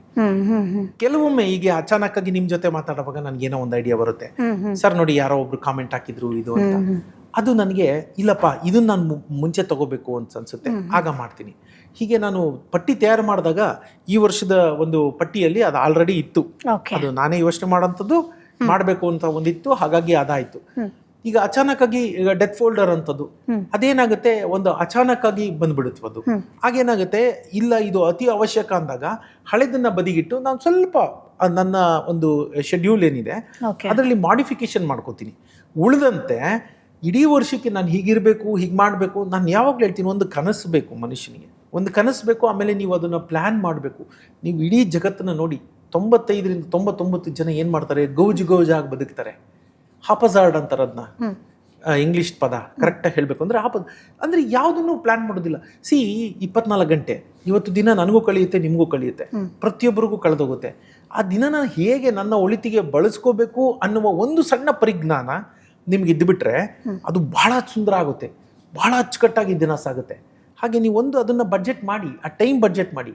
ಹಾಗೆ ಟೈಮ್ ಬಡ್ಜೆಟ್ ಮಾಡಿದಾಗ ಇಂಥ ತಿಂಗಳು ಈ ಪುಸ್ತಕ ಬರಬೇಕು, ಇಂಥ ತಿಂಗಳು ಈ ಥರದ್ದು ಬರಬೇಕು, ಟೈಟಲ್ಲು ಬರೆದಿಟ್ಟಿರ್ತೀನಿ. ಅದರೊಳಗಡೆ ಎಂತಹ ಒಂದು ಕಂಟೆಂಟ್ ಇರಬೇಕು ಅನ್ನೋದನ್ನು ಒಂದು ಸ್ಕೆಚ್, ಒಂದು ಸ್ಕೆಲಿಟನ್ ಅಂತ ಹೇಳ್ತಾರಲ್ಲ, ಅದನ್ನು ಮಾಡಿಟ್ಟಿರ್ತೀನಿ. ಆ ನಂತರದ ದಿನಗಳಲ್ಲಿ ಅದಕ್ಕೆ ಬಂದಾಗ ಅದಕ್ಕೆ ಜೀವ ಕೊಡೋಕ್ಕೆ ಎಷ್ಟು ವೇಳೆ ಬೇಕು ಅದನ್ನು ಬ್ಯಾಕ್ ವರ್ಕ್ ಮಾಡಿ ನೀವು ಅದನ್ನು ಪುಸ್ತಕ ಬರೆಯೋಕ್ಕೆ ಸ್ಟಾರ್ಟ್ ಮಾಡಬೇಕು. ಮಾಡ್ಕೊಂಡು ಬಂದಾಗ ಅದಕ್ಕೆ ಜೀವ ತುಂಬ ಹೋದಾಗ ಒಂದು ಪುಸ್ತಕ ಆಗುತ್ತೆ. ಪ್ರಿಂಟಿಂಗಿಗೆ ಎಷ್ಟು ಟೈಮ್ ಬೇಕು, ಮಾರ್ಕೆಟ್ಗೆ ಹೋಗೋಕೆ ಎಷ್ಟು ಟೈಮ್ ಬೇಕು, ಎಲ್ಲ ಕರೆಕ್ಟಾಗಿ ನೀವು ಪ್ಲಾನ್ ಮಾಡ್ಬೋದು. ಅದನ್ನೇ ಹೇಳಿದ್ದು, ಬಡ್ಜೆಟ್ ಅಂದರೆ it's is not only money, it is time also. ಬದುಕಿನ ಪ್ರತಿಯೊಂದನ್ನು ನೀವು ಪ್ಲಾನ್ ಮಾಡ್ಬೋದು, ಪ್ರತಿಯೊಂದು ಅಂಶನೂ. ನಾನು ಅದು ಯಾವಾಗಲೂ ಹೇಳ್ತೀನಿ, ಅದನ್ನು ಡೆತ್ ಫೋಲ್ಡರಲ್ಲಿ ಬರ್ದಿದ್ದೀನಿ. ಈವನ್ ನಿಮ್ಮ ಡೆತ್ ಕೂಡ, ಅಂದರೆ ಆಫ್ಟರ್ ಡೆತ್ ನನ್ನ ಫ್ಯೂನರಲ್ ಹೆಂಗಾಗಬೇಕು ಅನ್ನೋದನ್ನು ಕೂಡ ನೀವು ಪ್ಲಾನ್ ಮಾಡಿಟ್ಟು ಹೋಗ್ಬೋದು. ನನಗೊಬ್ಬರು ಮಹನೀಯರು ಗೊತ್ತಿದ್ದಾರೆ, ಚೆನ್ನಾಗಿದ್ದಾರೆ, ಇನ್ನೂ ಅದ್ಭುತವಾಗಿದ್ದಾರೆ. ಒಂದು 76-77 ವಯಸ್ಸು. ಎಂತಹ ವ್ಯಕ್ತಿ, ಹೆಸರು ಹೇಳೋದಿಲ್ಲ, ಎಂತಹ ಅದ್ಭುತ ವ್ಯಕ್ತಿ ಅಂತಂದರೆ, ಆತ ಒಂದು ಫೋಟೋ ತೋರಿಸಿ ಹೇಳ್ತಾರೆ, ನಾನು ಸತ್ತ ದಿನ ಈ ಫೋಟೋ ಇಡಬೇಕು ಅಂತ. ನಗುಮುಖದ ಫೋಟೋ ಇದೆ ಅಲ್ಲಿ. ಯಾತಕ್ಕೆ ಅಂತಂದರೆ ನೋಡಿ, ಯಾವತ್ತೂ ಅಷ್ಟೇ ಒಬ್ಬ ವ್ಯಕ್ತಿ ವಿಭಿನ್ನವಾಗಿ ಯಾಕೆ ನಿಂತ್ಕೋತಾನೆ ಅಂದರೆ ಅವನ ಚಿಂತನೆಗಳಿಂದ. ಯಾವುದು ನಿಮ್ಮನ್ನು ಬೇರ್ಪಡಿಸುತ್ತೆ ಸಮಾಜದಿಂದ ಅಂದರೆ ನಿಮ್ಮ ಚಿಂತನೆಗಳು ನಿಮ್ಮನ್ನು ಬೇರ್ಪಡಿಸುತ್ತೆ. ಸತ್ತ ದಿನ ದುಃಖದಲ್ಲಿ ಯಾವುದೋ ಕೈಗೆ ಸಿಕ್ಕಿದ ಫೋಟೋ ತೊಗೊಂಬಂದು ಇಟ್ಬಿಟ್ರೆ ಅಂತ ಮುಂದಾಲೋಚನೆ ಮಾಡಿ, ಇಲ್ಲ ನಾನು ಸತ್ತ ದಿನ ಯಾವುದೋ ನಂದು ಸೊಟ್ಟಗಿರೋ ಮೂತಿ ಫೋಟೋ ಇಡಬೇಡಿ, ನಗುಮುಖದ ಫೋಟೋನೇ ಇಡಿ ಅಂತ. ಎಂಥ ಯೋಚನೆ ನೋಡ್ರಿ. ಸಾವು ಹುಟ್ಟಿದ ಗಳಿಗೆಯಿಂದನೇ ನಮ್ಮ ಹಿಂದೆ ಬರುತ್ತೆ. ನಾವು ಈ ಸೆಲೆಬ್ರೇಟ್ ನಮ್ಮ ಬರ್ತ್ಡೇ ನಾವು ಖುಷಿಯಾಗಿ ಆಚರಿಸ್ಕೋತೀವಿ. ನಾವೆಂತ ಪೆದ್ರು ಅಂದರೆ ನಾವು we are nearing to our death. Every day we are nearing to our death. ಇರಲಿ, we have to celebrate each and every day. ನಾವು ಸೆಲೆಬ್ರೇಟ್ ಮಾಡೋಣ. ನಾವು ಸಾವನ್ನ ಅತ್ಯಂತ ಪ್ರಮುಖವಾದ್ದು ಅಂತ ಅಂದ್ಕೊಳ್ಳೋದು ಬೇಕಿಲ್ಲ, ನೆಗೆಟಿವ್ ಯೋಚನೆ ಮಾಡೋದು ಬೇಕಿಲ್ಲ. ಬದುಕೋಣ, ಖುಷಿಯಾಗಿ ಬದುಕೋಣ, ಇರೋ ಪ್ರತಿದಿನನೂ ಆಸ್ವಾದನೆ ಮಾಡೋಣ. ಆದರೆ ಸಾವು ಇವತ್ತ ನಾಳೆ ಬಂದೇ ಬರುತ್ತೆ ಅನ್ನೋ ಒಂದು ಪರಿಜ್ಞಾನನೂ ನಮಗಿರಲಿ, ಅದನ್ನು ಕೂಡ ನೀವು ಪ್ಲಾನ್ ಮಾಡ್ಬೋದು. ಹಾಗಾಗಿ ಆ ಕಾರಣದಿಂದ ಆ ಪುಸ್ತಕ ಒಂದು ನನ್ನ ಟೈಮ್ ಬಡ್ಜೆಟ್ ಮಾಡಿದ್ದು, ಈ ವರ್ಷದ ಮಾಡಿದ್ರಲ್ಲಿ ಬಂದಂತಹ ಪುಸ್ತಕ. ಹಾಗಾಗಿ ಬಟ್ ಈಗ ನೀವು ಬಜೆಟ್ ಅಂತ ಅಂದಾಗ್ಲೂ ಸರ್, ನಾವೀಗ ಬಜೆಟ್ ಮಾಡ್ತೀವಿ ಅಂತಂದ್ರೂ ಕೂಡ ಒಂದಷ್ಟು ಅನ್ಪ್ಲಾನ್ಡ್ ಅಂತ ಬರುತ್ತೆ. ಸೊ ಈಗ ಮನೆ ರೆಂಟು ಎಲ್ಲ ಫಿಕ್ಸ್ಡ್ ಇರುತ್ತೆ, ನಾನು ಎಲ್ಲ ಬಜೆಟ್ ಮಾಡ್ಕೋತೀನಿ. ನಾಳೆ ದಿನ ಏನು ಹಾಸ್ಪಿಟಲ್ ನನಗೆ ಹುಷಾರಿಲ್ಲ, ಅದು ಅನ್ಪ್ಲಾನ್ಡ್ ಆಗಿರುತ್ತೆ, ಒಂದಷ್ಟು ಖರ್ಚು ಬರುತ್ತೆ. ಸೊ ಅವಾಗ ನಾವು ಆ ಬಜೆಟ್ಗೆ ಹೇಗೆ ಮ್ಯಾನೇಜ್ ಮಾಡ್ಕೊಂಡು ಹೋಗ್ಬೇಕು? ಎಕ್ಸಾಕ್ಟ್ಲಿ, ತುಂಬಾ ಒಳ್ಳೆ ಪ್ರಶ್ನೆ. ಈ ಬಜೆಟ್ ಅಲ್ಲಿ ಕೂಡ ನೀವು ನೋಡಿ, ಕಂಪನಿಗಳು ಏನೇನ್ ಮಾಡ್ತಾರೆ ಗೊತ್ತಾ, ರಿಸರ್ವ್ಸ್ ಅಂಡ್ ಸರ್ಪ್ಲಸ್ ಅಂತ ಒಂದಿರುತ್ತೆ. ನೀವು ಕಾಮರ್ಸ್ ಬ್ಯಾಕ್ ಗ್ರೌಂಡ್ ಅವ್ರು ಆಗಿದ್ರೆ ಯಾರಾದ್ರೂ ನಿಮ್ಗೆ ಅರ್ಥ ಆಗುತ್ತೆ. ನೀವು ಬ್ಯಾಲೆನ್ಸ್ ಶೀಟ್ ಅಲ್ಲಿ ನೋಡಿದ್ರೆ ರಿಸರ್ವ್ಸ್ ಅಂಡ್ ಸರ್ಪ್ಲಸ್ ಅಂತ ಅಂದ್ರೆ ₹100 ನೀವು ಲಾಭ ಮಾಡಿದ್ರಿ ಅಂತ ಇಟ್ಕೊಳ್ಳಿ. ಅವ್ರು ₹100 10% 20% ತೆಗ್ದಿಡ್ತಾರೆ. ₹85 ಲಾಭ ಅಂತೇಳಿ ಅದನ್ನೇ ಡಿವಿಡೆಂಡ್ ಹಂಚ್ತಾರೆ. ಏನು ಯಾರ್ಯಾರಿಗೆ ಕೊಡೋದಿರುತ್ತೆ ಲಾಭಗಳನ್ನ ಹಂಚ್ತಾರೆ. ₹80 ₹20 ಹಂಚೋದಿಲ್ಲ. ಅವರು ₹100 ಹಂಚೋದಿಲ್ಲ, ₹80 ಹಂಚ್ತಾರೆ. ₹20 ರಿಸರ್ವ್ಸ್ ಅಂಡ್ ಸರ್ಪ್ಲಸ್ ಅಂತ ತೆಗೆದಿಡ್ತಾರೆ. ಓಕೆ, ಅದನ್ನ ನಾವು ವೈಯಕ್ತಿಕ ಹಣಕಾಸು ನಿರ್ವಹಣೆಯಲ್ಲಿ ಆಪದ್ಧನ, ಎಮರ್ಜೆನ್ಸಿ ಫಂಡ್ ಅಂತ ಅಂತೀವಿ. ಅಷ್ಟೇನೇನು ಇಲ್ಲ ಅಲ್ಲಿ. ನಾನು ಹೇಳಿದ್ನಲ್ಲ, ಕಾರ್ಪೊರೇಟ್ ಬೇರೆ ಅಲ್ಲ, ವೈಯಕ್ತಿಕ ಬದುಕು ಬೇರೆ ಅಲ್ಲ. ಅಲ್ಲಿ ಅಪ್ಲೈ ಆಗೋ ರೂಲ್ಸ್ನ ಇಲ್ಲೂ ನೀವು ಅಪ್ಲೈ ಮಾಡ್ಕೋಬೇಕು. ನಾವೇನ್ ಮಾಡ್ತೀವಿ, ಅದಾದ್ರೆ ಕಂಪನಿ ಅಲ್ಲೆಲ್ಲ ಬೇಕು. ಅರೆ ನೀವು ಒಂದು ಪುಟಾಣಿ ಕಂಪನಿ, ನಿಮ್ಮ ಸಂಸ್ಥೆಗೆ ನೀವೇ ಮಾಲೀಕರು, ನೀವೇ CEO, ಎಲ್ಲ ನೀವೇ. ಓಕೆ, ಅರ್ಥ ಮಾಡ್ಕೊಳ್ಳಿ. So it is nothing but ಆಪದ್ಧನ, ಎಮರ್ಜೆನ್ಸಿ ಫಂಡ್ ಅಂತ ಈ ತರ ಬರುತ್ತೆ. ಅದು ನೀವು ಏನಾಗುತ್ತೆ ಗೊತ್ತಾ, ಈ ತಿಂಗಳು ಏನಿಲ್ವಲ್ಲ, ಮಜಾ ಮಾಡ್ತೀರ. ನಾನು ಅದನ್ನೇ ಹೇಳೋದು, 1% ಅಂತ ನಾಳೆ, ಕಾಣದ ನಾಳೆಗಾಗಿ 1% ತೆಗ್ದಿಡಿ. ನಿಮ್ಗೇನು ಆಗ್ಲಿಲ್ವಾ ಅದನ್ನ ಮಜಾ ಮಾಡಿ. ಅದು ಕೂಡ ಒಂದಿಷ್ಟು ಫಂಡ್ ಅಂತ ಇರಬೇಕು. ಅದಕ್ಕೊಂದು ಉದಾಹರಣೆ ಹೇಳ್ಬಿಡ್ತೀನಿ. ನಿಮ್ಮ ಒಂದು ಏನಿದೆ ಮಾಸಿಕ ಆದಾಯ ಅಥವಾ ವೇತನ ಏನಿದೆ, ಅದು 25,000 to 50,000 ಒಳಗಡೆ ಇದ್ರೆ 6 ತಿಂಗಳು ದುಡ್ಡು ಇಟ್ಕೊಳ್ಳಿ. ಅಂದ್ರೆ 25,000 ಅಂದ್ರೆ 3 ಲಕ್ಷ ಆಯ್ತು ಓಕೆ. ವಾರ್ಷಿಕ. ಅರ್ಧ 6 ತಿಂಗಳು ಅಂತಂದ್ರೆ 1.5 ಲಕ್ಷ ಆಯ್ತು. 1.5 ಲಕ್ಷ ಆಪದ್ದನ ಅಂತ ನೀವು ಇಟ್ಕೊಂಡಿರ್ಬೇಕು. ಆಯ್ತಾ? ನಿಮ್ಮ ಸಂಬಳ 2 ಲಕ್ಷ 3 ಲಕ್ಷ ತಿಂಗಳಿಗಿದ್ದು ಅಂದ್ರೆ 30 ಲಕ್ಷ 36 ಲಕ್ಷ ಪ್ಯಾಕೇಜ್ 40 50 ಇದ್ರೆ 1 ವರ್ಷದ ಇಡಬೇಕು. 1 ವರ್ಷದ ಆಪದ್ದನ ಅಂದ್ರೆ 30 lakhs 35 lakhs ಇದ್ರೆ ಅಷ್ಟು ನೀವು ಆಪದ್ದನ ಅಂತ ಇಟ್ಟಿರ್ಬೇಕು. ಅದನ್ನೇನು ನೀವು ಬ್ಯಾಂಕಲ್ಲೇ ಇಟ್ಕೊಂಡು ಕೂತ್ಕೋಬೇಕು ಅಂತ ಏನಿಲ್ಲ. ಲಿಕ್ವಿಡ್ ಫಂಡ್ಸ್ ಅಂತ ಇದಾವೆ, ಅದರಲ್ಲೂ ಕೂಡ ಬ್ಯಾಂಕ್ಗಿಂತ ಒಂಚೂರು ಹೆಚ್ಚಿಗೆ ಬಡ್ಡಿ ಕೊಡುವಂಥವು. ಅದರಲ್ಲೂ ಬೇಕಾದ್ರೆ ಅರ್ಧನ ಡಿಪ್ಲಾಯ್ ಮಾಡಿ ಅರ್ಧನ ನೀವು ಬ್ಯಾಂಕ್ ಖಾತೆಲೆ ಉಳಿಸ್ಕೊಳ್ಳುವಂಥದ್ದು. ಮತ್ತು ಇವಾಗ ಬ್ಯಾಂಕಲ್ಲೂ ಎಫ್ ಡಿಗಳು ಹೆಂಗೆ ಬಂದಿವೆ ಅಂದರೆ, ನೀವು ಇಟ್ಟಷ್ಟು ದಿನಕ್ಕೆ ಬಡ್ಡಿ ಕೊಡುತ್ತೆ. ಅದಕ್ಕೆ ನೀವು ಹೊಡೆದಿದ್ದಕ್ಕೆ ಅವ್ರಿಗೆ ನಿಮ್ಗೆ ಯಾವುದೂ ಪೆನಾಲ್ಟಿ ಹಾಕೋದಿಲ್ಲ. ಈಗ ನೀವು ಒಂದು 30 ಲಕ್ಷ ಇಟ್ಟಿರ್ತೀರಿ, 5 ಲಕ್ಷ ಬೇಕು, 5 ಲಕ್ಷ ತಗೊಳ್ಳಿ, 25 ಲಕ್ಷಕ್ಕೆ ಬಡ್ಡಿ ಕೊಡ್ತಾ ಇರ್ತಾರೆ ಅವರು. 1 ಲಕ್ಷ ಬೇಕು, 1 ಲಕ್ಷ ತಗೊಳ್ಳಿ. ಸೊ ಅದನ್ನ ಎಮರ್ಜೆನ್ಸಿ ಫಂಡ್ ಅನ್ನೋದನ್ನ ಈ ತರದಲ್ಲಿ ಕೂಡ ನೀವು ಉಳಿಸ್ಕೊಂಡು ಬರ್ಬೋದು. ಬಟ್ ನೀವು ಅದನ್ನ ಇಡ್ಲೇಬೇಕು. ಸೊ ಈಗ ನೀವು ಬಜೆಟ್ ಅಂತ ಅಂದಾಗ್ಲೂ ಕೂಡ ಸರ್ ಟ್ರ್ಯಾಕ್ಲು ಮಾಡಬೇಕು ಅಂತ ಹೇಳಿದಿರಾ. ಹೌದೌದು. ಕಂಪ್ಲೀಟ್ ನಾವೀಗ 1 ತಿಂಗಳಿಗೋ ಅಥವಾ 1 ವರ್ಷಕ್ಕೋ ನಾವು ಬಜೆಟ್ ಮಾಡ್ತೀವಿ ಅಂತಂದ್ರೂ ಕೂಡ ಟ್ರ್ಯಾಕ್ ಮಾಡೋದು ಎಷ್ಟು ಇಂಪಾರ್ಟೆಂಟ್ ಸರ್ ಈಗ ಹಣಕಾಸು ನಿರ್ವಹಣೆ ಅಂತ ಬಂದಾಗ? ಏನಾಗುತ್ತೆ, ನಮ್ಮಲ್ಲಿ ಏನಾಗುತ್ತೆ ಗೊತ್ತಾ, ಬಜೆಟ್ ಮಾಡ್ತಾರೆ, ಎಲ್ಲ ಮಾಡ್ತಾರೆ, ವರ್ಷದ ಬಜೆಟ್ ಮಾಡ್ಬಿಡ್ತಾರೆ, ಹೌದು ಹೌದು, ಇದೆಲ್ಲ ಮಾಡ್ತಾರೆ. ಅದು ತಪ್ಪು. ನೀವು ಪ್ರತಿ ತಿಂಗಳು ನೋಡ್ಬೇಕು. ಹಣದ ವಿಚಾರ ಬಂದ್ರೆ ಪ್ರತಿ ತಿಂಗಳು ಮಾಡಬೇಕು. ವೇಳೆಯ ವಿಚಾರ ಬಂದ್ರೆ ಪ್ರತಿ ಗಂಟೆ ಮಾಡಬೇಕು. ಈಗ ನೋಡಿ, ನಾನು ಇತ್ತೀಚೆಗೆ ಒಂದು 7-8 ವರ್ಷದಲ್ಲಿ ನಾನು ರೂಢಿಸ್ಕೊಂಡಂತಹ ಅಭ್ಯಾಸ. ನಾನು ಮೊದಲು ಹಂಗಿರ್ಲಿಲ್ಲ. ನನ್ನ ಜಾಳಾಗಿ ಹೇಳೋದಲ್ಲ, ಆಪೋಸಿಟ್ 24 ಗಂಟೆ ಹೆಂಗೆ ಕಳೀತೇವೆ, ಯಾವಾಗ ಮಲಗ್ದೇವೆ, ಇಲ್ಲ ಟೈಮ್ ಇಲ್ಲ. ಯಾರೋ ಒಂದು ಲೇಖನ ಕೇಳ್ತಾರೆ, ಟೈಮ್ ಇಲ್ಲ. ಯಾರೋ ಒಂದು ಏನೋ ಕೇಳ್ತಾರೆ, ಟೈಮ್ ಇಲ್ಲ.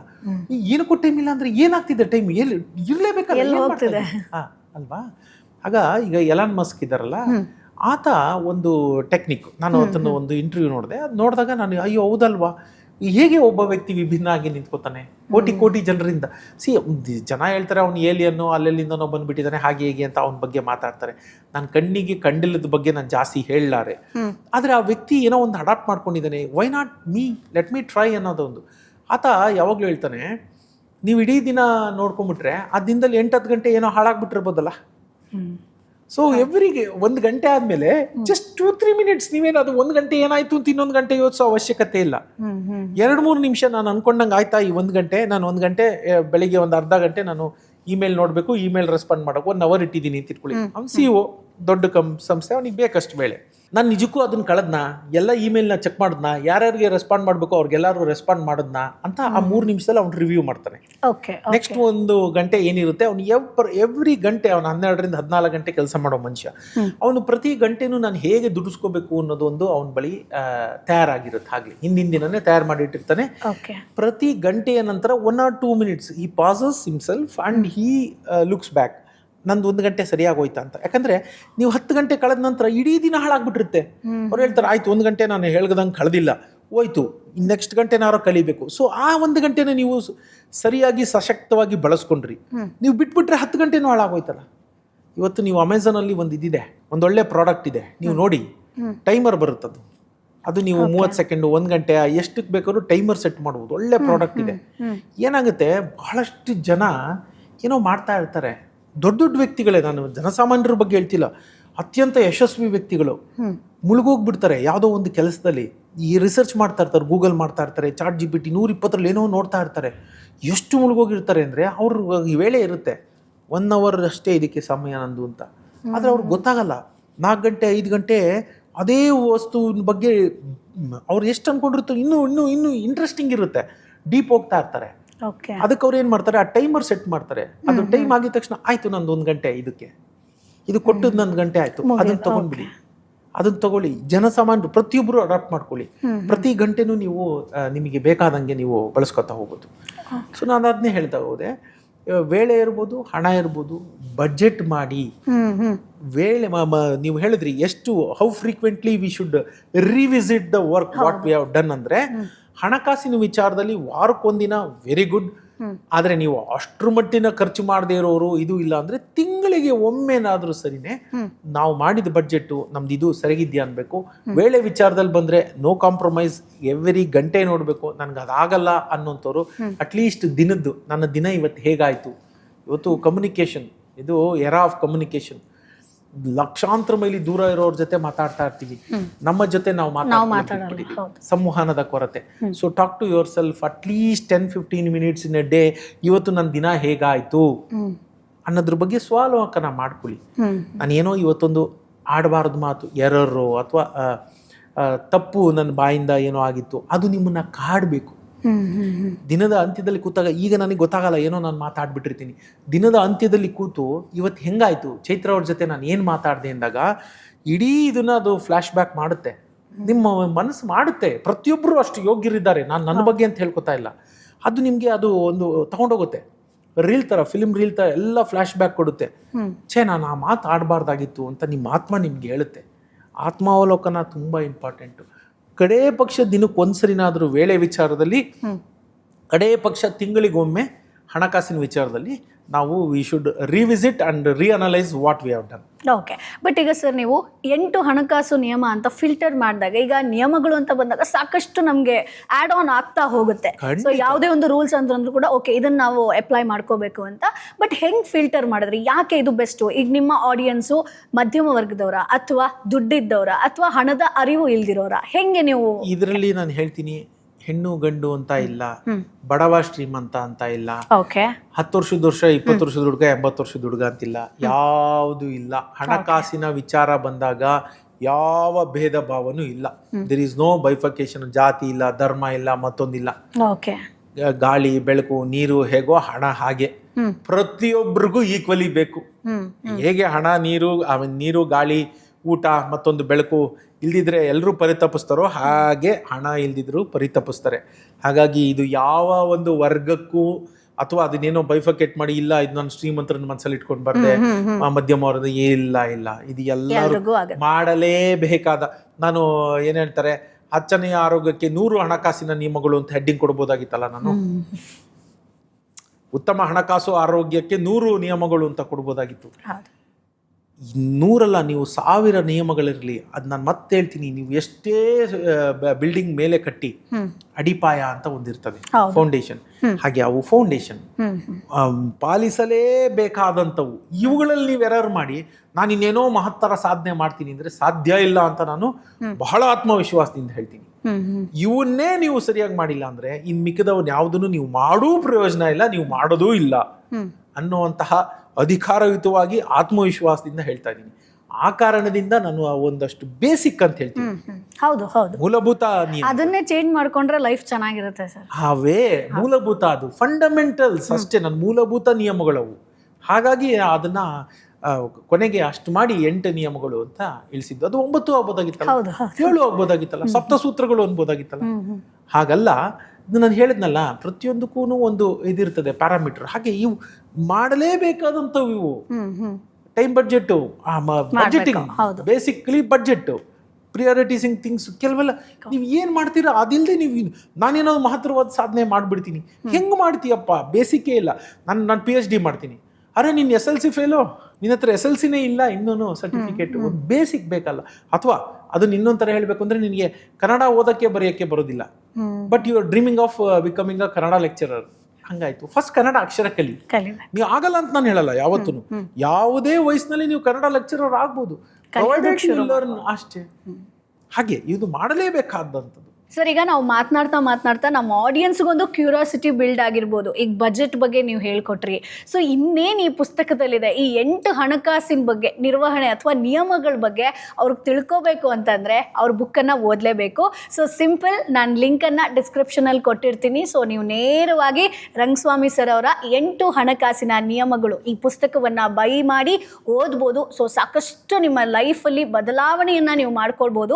ಚಿಕ್ಕ ಒಂದು ತಪ್ಪುಗಳಾಗಿರ್ಬೋದು, ಅಥವಾ ನಾವು ಇದನ್ನು ಮಾಡಿದರೆ ಇದು ಡೈಲಿ ಲೈಫಲ್ಲಿ ನಾವು ಮಾಡ್ತೀವಪ್ಪ, ಬಟ್ ಇದು ನಮ್ಗೆ ಗೊತ್ತೇ ಇಲ್ವಲ್ಲ. ಒಂದು ಬಜೆಟಿಂಗನ್ನು ಮಾಡ್ಕೊಂಡಿದ್ರೆ ಇಷ್ಟೊತ್ತಿಗೆ ನಾವು ಒಂದಿಷ್ಟು ಸಂಪಾದನೆಯನ್ನು ಮಾಡ್ಬೋದಿತ್ತು, ಸೇವಿಂಗ್ಸನ್ನು ಮಾಡ್ಬೋದಿತ್ತು ಅನ್ನುವಂಥ ಒಂದು ಕ್ಲಾರಿಟಿ ಸಿಗುತ್ತೆ. ಸೊ ಸರ್, ಈಗ ನನಗೆ ಇನ್ನೊಂದು ಪುಸ್ತಕದಲ್ಲಿ ನೀವು ಹೇಳ್ತಾ ಹೋದಂಗೆ, ಈಗ ನಾವು ಹಣಕಾಸು ಅಂತ ಬಂದಾಗಲೂ ಕೂಡ ಎಲ್ಲರೂ ಕೂಡ ಒಂದು ಆದಾಯವನ್ನು ನಂಬ್ಕೊಂಡಿರ್ತಾರೆ. ಸೊ ಒಂದಾದ ಈಗ 9 to 5 ಜಾಬ್ ಅಂತಲೇ ಅನ್ಕೊಳ್ಳೋಣ. 9 to 5 ನಂಗೆ 30,000 ಬರುತ್ತೆ. ಸೊ ಅದಾದ್ಮೇಲೆ ನನ್ನ ಹತ್ರ ದುಡ್ಡು ಉಳಿಯಲ್ಲಪ್ಪ, ನಾನು ಏನು ಮಾಡೋದು? ಮನೆಗೆ ಹೋಗ್ತೀನಿ, ಕೆಲಸ ಇರುತ್ತೆ, ಮನೆಯಲ್ಲಿ ಅಡುಗೆ ಮಾಡೋದು, ಅದು ಇದು ಎಲ್ಲನೂ ಇರುತ್ತೆ, ಫ್ಯಾಮಿಲಿ ಜೊತೆ ಟೈಮ್ ಸ್ಪೆಂಡ್ ಮಾಡಬೇಕು. ಸೊ ಅಂಥವ್ರಿಗೆ ಏನು ಹೇಳ್ತೀರಾ? ಒಂದೇ ಆದಾಯದ ಮೂಲವನ್ನು ನಂಬ್ಕೊಂಡಿದ್ರೆ ನಮಗೆ ಹಣಕಾಸಿನ ನಿರ್ವಹಣೆಯನ್ನು ಮಾಡೋದಕ್ಕಾಗತ್ತಾ? ಫಿನಾನ್ಷಿಯಲ್ ಫ್ರೀಡಮನ್ನು ಪಡ್ಕೋಬೋದಾ? ಆಗುತ್ತೆ, ಪಡ್ಕೋಬಹುದು. ಇದು ಸರಳವಾಗಿ ಹೇಳಬೇಕು ಅಂದ್ರೆ ಉತ್ತರ. ಆದ್ರೆ ಇವತ್ತಿನ ಒಂದು ಪರಿಸ್ಥಿತಿಯಲ್ಲಿ ಅನಿಶ್ಚಿತತೆ ಅನ್ನೋದು ಬಹಳ ಇದೆ. ಹೌದು. ನಿಮ್ಮ ಆ ಮೂಲ ಆದಾಯದ ಮೂಲ ಏನಿದೆ, ಒಂದೇ ಒಂದು ಮೂಲ ಇದೆಯಲ್ಲ, ಅದು ಯಾವತ್ತು ಬೇಕಾದ್ರೂ ಬತ್ತು ಹೋಗುವಂತಹ ಸಾಧ್ಯತೆಗಳು ಜಾಸ್ತಿ ಇವತ್ತಿನ ದಿನದಲ್ಲಿ ಅಲ್ವಾ? ಹಾಗಾಗಿ ಯಾತಕ್ಕೆ ನಾವು ಒಂದೇ ಆದಾಯ ಮೂಲ ಬೇಡ, ಒಂದೇ ಆದಾಯ ಮೂಲ ನಂಬ್ಕೊಂಡಿರೋದು ತಪ್ಪು ಅಂತ ಯಾಕೆ ಹೇಳ್ತೀವಿ ಅಂದ್ರೆ, ಇವತ್ತು ನೀವು ನೋಡ್ತಾ ಇದ್ದೀರಾ, IT ಯಲ್ಲಿದ್ದಂಥವ್ರು 30 ಲಕ್ಷ 40 ಲಕ್ಷ ಸಂಬಳ ಬರ್ತಿದ್ದಂಥವ್ರು ಈಗ ಮನೆದು EMI ಕಟ್ಟಕ್ಕಾಗಲ್ಲ ಅಂತ ಹೇಳಿ ಸ್ವಿಗ್ಗಿ ಡೆಲಿವರಿ ಬಾಯ್ ಆಗಿದ್ದಾರೆ ಅನ್ನೋಂಥದ್ದು ಇತ್ತೀಚಿನ ದಿನಗಳಲ್ಲಿ ಬಹಳಷ್ಟು ಕೇಳಿ ಬರ್ತಾ ಅಂತ ಒಂದು ನ್ಯೂಸ್ ವೈರಲ್ ಕೂಡ ಆಗ್ಬಿಟ್ಟಿತ್ತು. ಸೊ ಯಾಕಾಗತ್ತೆ? ನಾನು ಅದನ್ನೇ ಹೇಳಿದ್ದು, ನಮಗೆ ಇದ್ದಾಗ ಅದ್ರ ಬೆಲೆ ತಿಳಿಯೋದಿಲ್ಲ. ಯಾವತ್ತೂ ಅಷ್ಟೇ ಪರ್ಯಾಯ ಆದಾಯ ಮೂಲಗಳನ್ನು ನಾವು ಯಾಕೆ ಬೆಳೆಸ್ಕೋಬೇಕು ಅಂತಂದ್ರೆ ಇದೇ ಕಾರಣಕ್ಕೆ. ನಮ್ಮ ಹವ್ಯಾಸಗಳೇ ನಮಗೆ ಬೇಕಾದಷ್ಟು ಹಣವನ್ನ ಗಳಿಸಿಕೊಡಬಲ್ಲುವ ಎಲ್ಲಾ ಸಾಧ್ಯತೆಗಳು ಇವೆ. ನಾನು ಯಾವತ್ತೂ ಅಷ್ಟೇ ಹೇಳೋದು, ನೀವೇನೋ ಮಾಡ್ಬಿಡಿ, ನೀವೇನೋ ಹೋಗ್ಬಿಟ್ಟು ಹೋಟ್ಲಲ್ಲಿ ಸರ್ವರ್ ಕೆಲಸ ಮಾಡಿ 2 hours ಅಂತ ಹೇಳಲ್ಲ. ತಪ್ಪು ಅಂತ ಹೇಳ್ತೀನಿ. ಎಕ್ಸಾಕ್ಟ್ಲಿ, ಅದು ತಪ್ಪು ಅಂತಾನೂ ಅಲ್ಲ. ನಿಮ್ಗೆ ಅದು ಇಂಟ್ರೆಸ್ಟ್, ನಿಮ್ಗೆ ಅದು ಖುಷಿ ಕೊಡೋದಾದ್ರೆ ವೈ ನಾಟ್? ಅರ್ಥ ಆಯ್ತಾ? ನನ್ನ ಒಬ್ಬ ಡ್ರೈವರ್ ಇದ್ದ ನನ್ನ ಬಳಿ, ಪ್ರದೀಪ್ ಅಂತ ಆತನ ಹೆಸರು. ಎಂತ ಹುಡುಗ ಅಂದ್ರೆ ಅದ್ಭುತ ವ್ಯಕ್ತಿತ್ವ. ನಾನು ಹೇಳ್ತೀನಿ, ಮೈಸೂರಲ್ಲಿ ಏನಂದ್ರೆ ಆ ಗಿಗ್ ಎಕನಮಿ ಅಂತ ಹೇಳ್ತೀವಲ್ಲ, ಆತನಿಗೆ ಆ ಗಿಗ್ ಎಕನಮಿ ಅನ್ನೋದು ಅರಿವಿಲ್ಲ. ನಾವು ಟರ್ಮಿನಾಲಜಿ, ಇಟ್ಸ್ ಎ ಟರ್ಮಿನಾಲಜಿ. ನನಗೆ ಗೊತ್ತು, ನನ್ನಂತವ್ರು ಯಾರೋ ಇನ್ನೊಬ್ರು ಟಾಸ್ ಮಾಡಿದ್ದಾರೆ ಗಿಗ್ ಎಕನಮಿ ಅಂತ.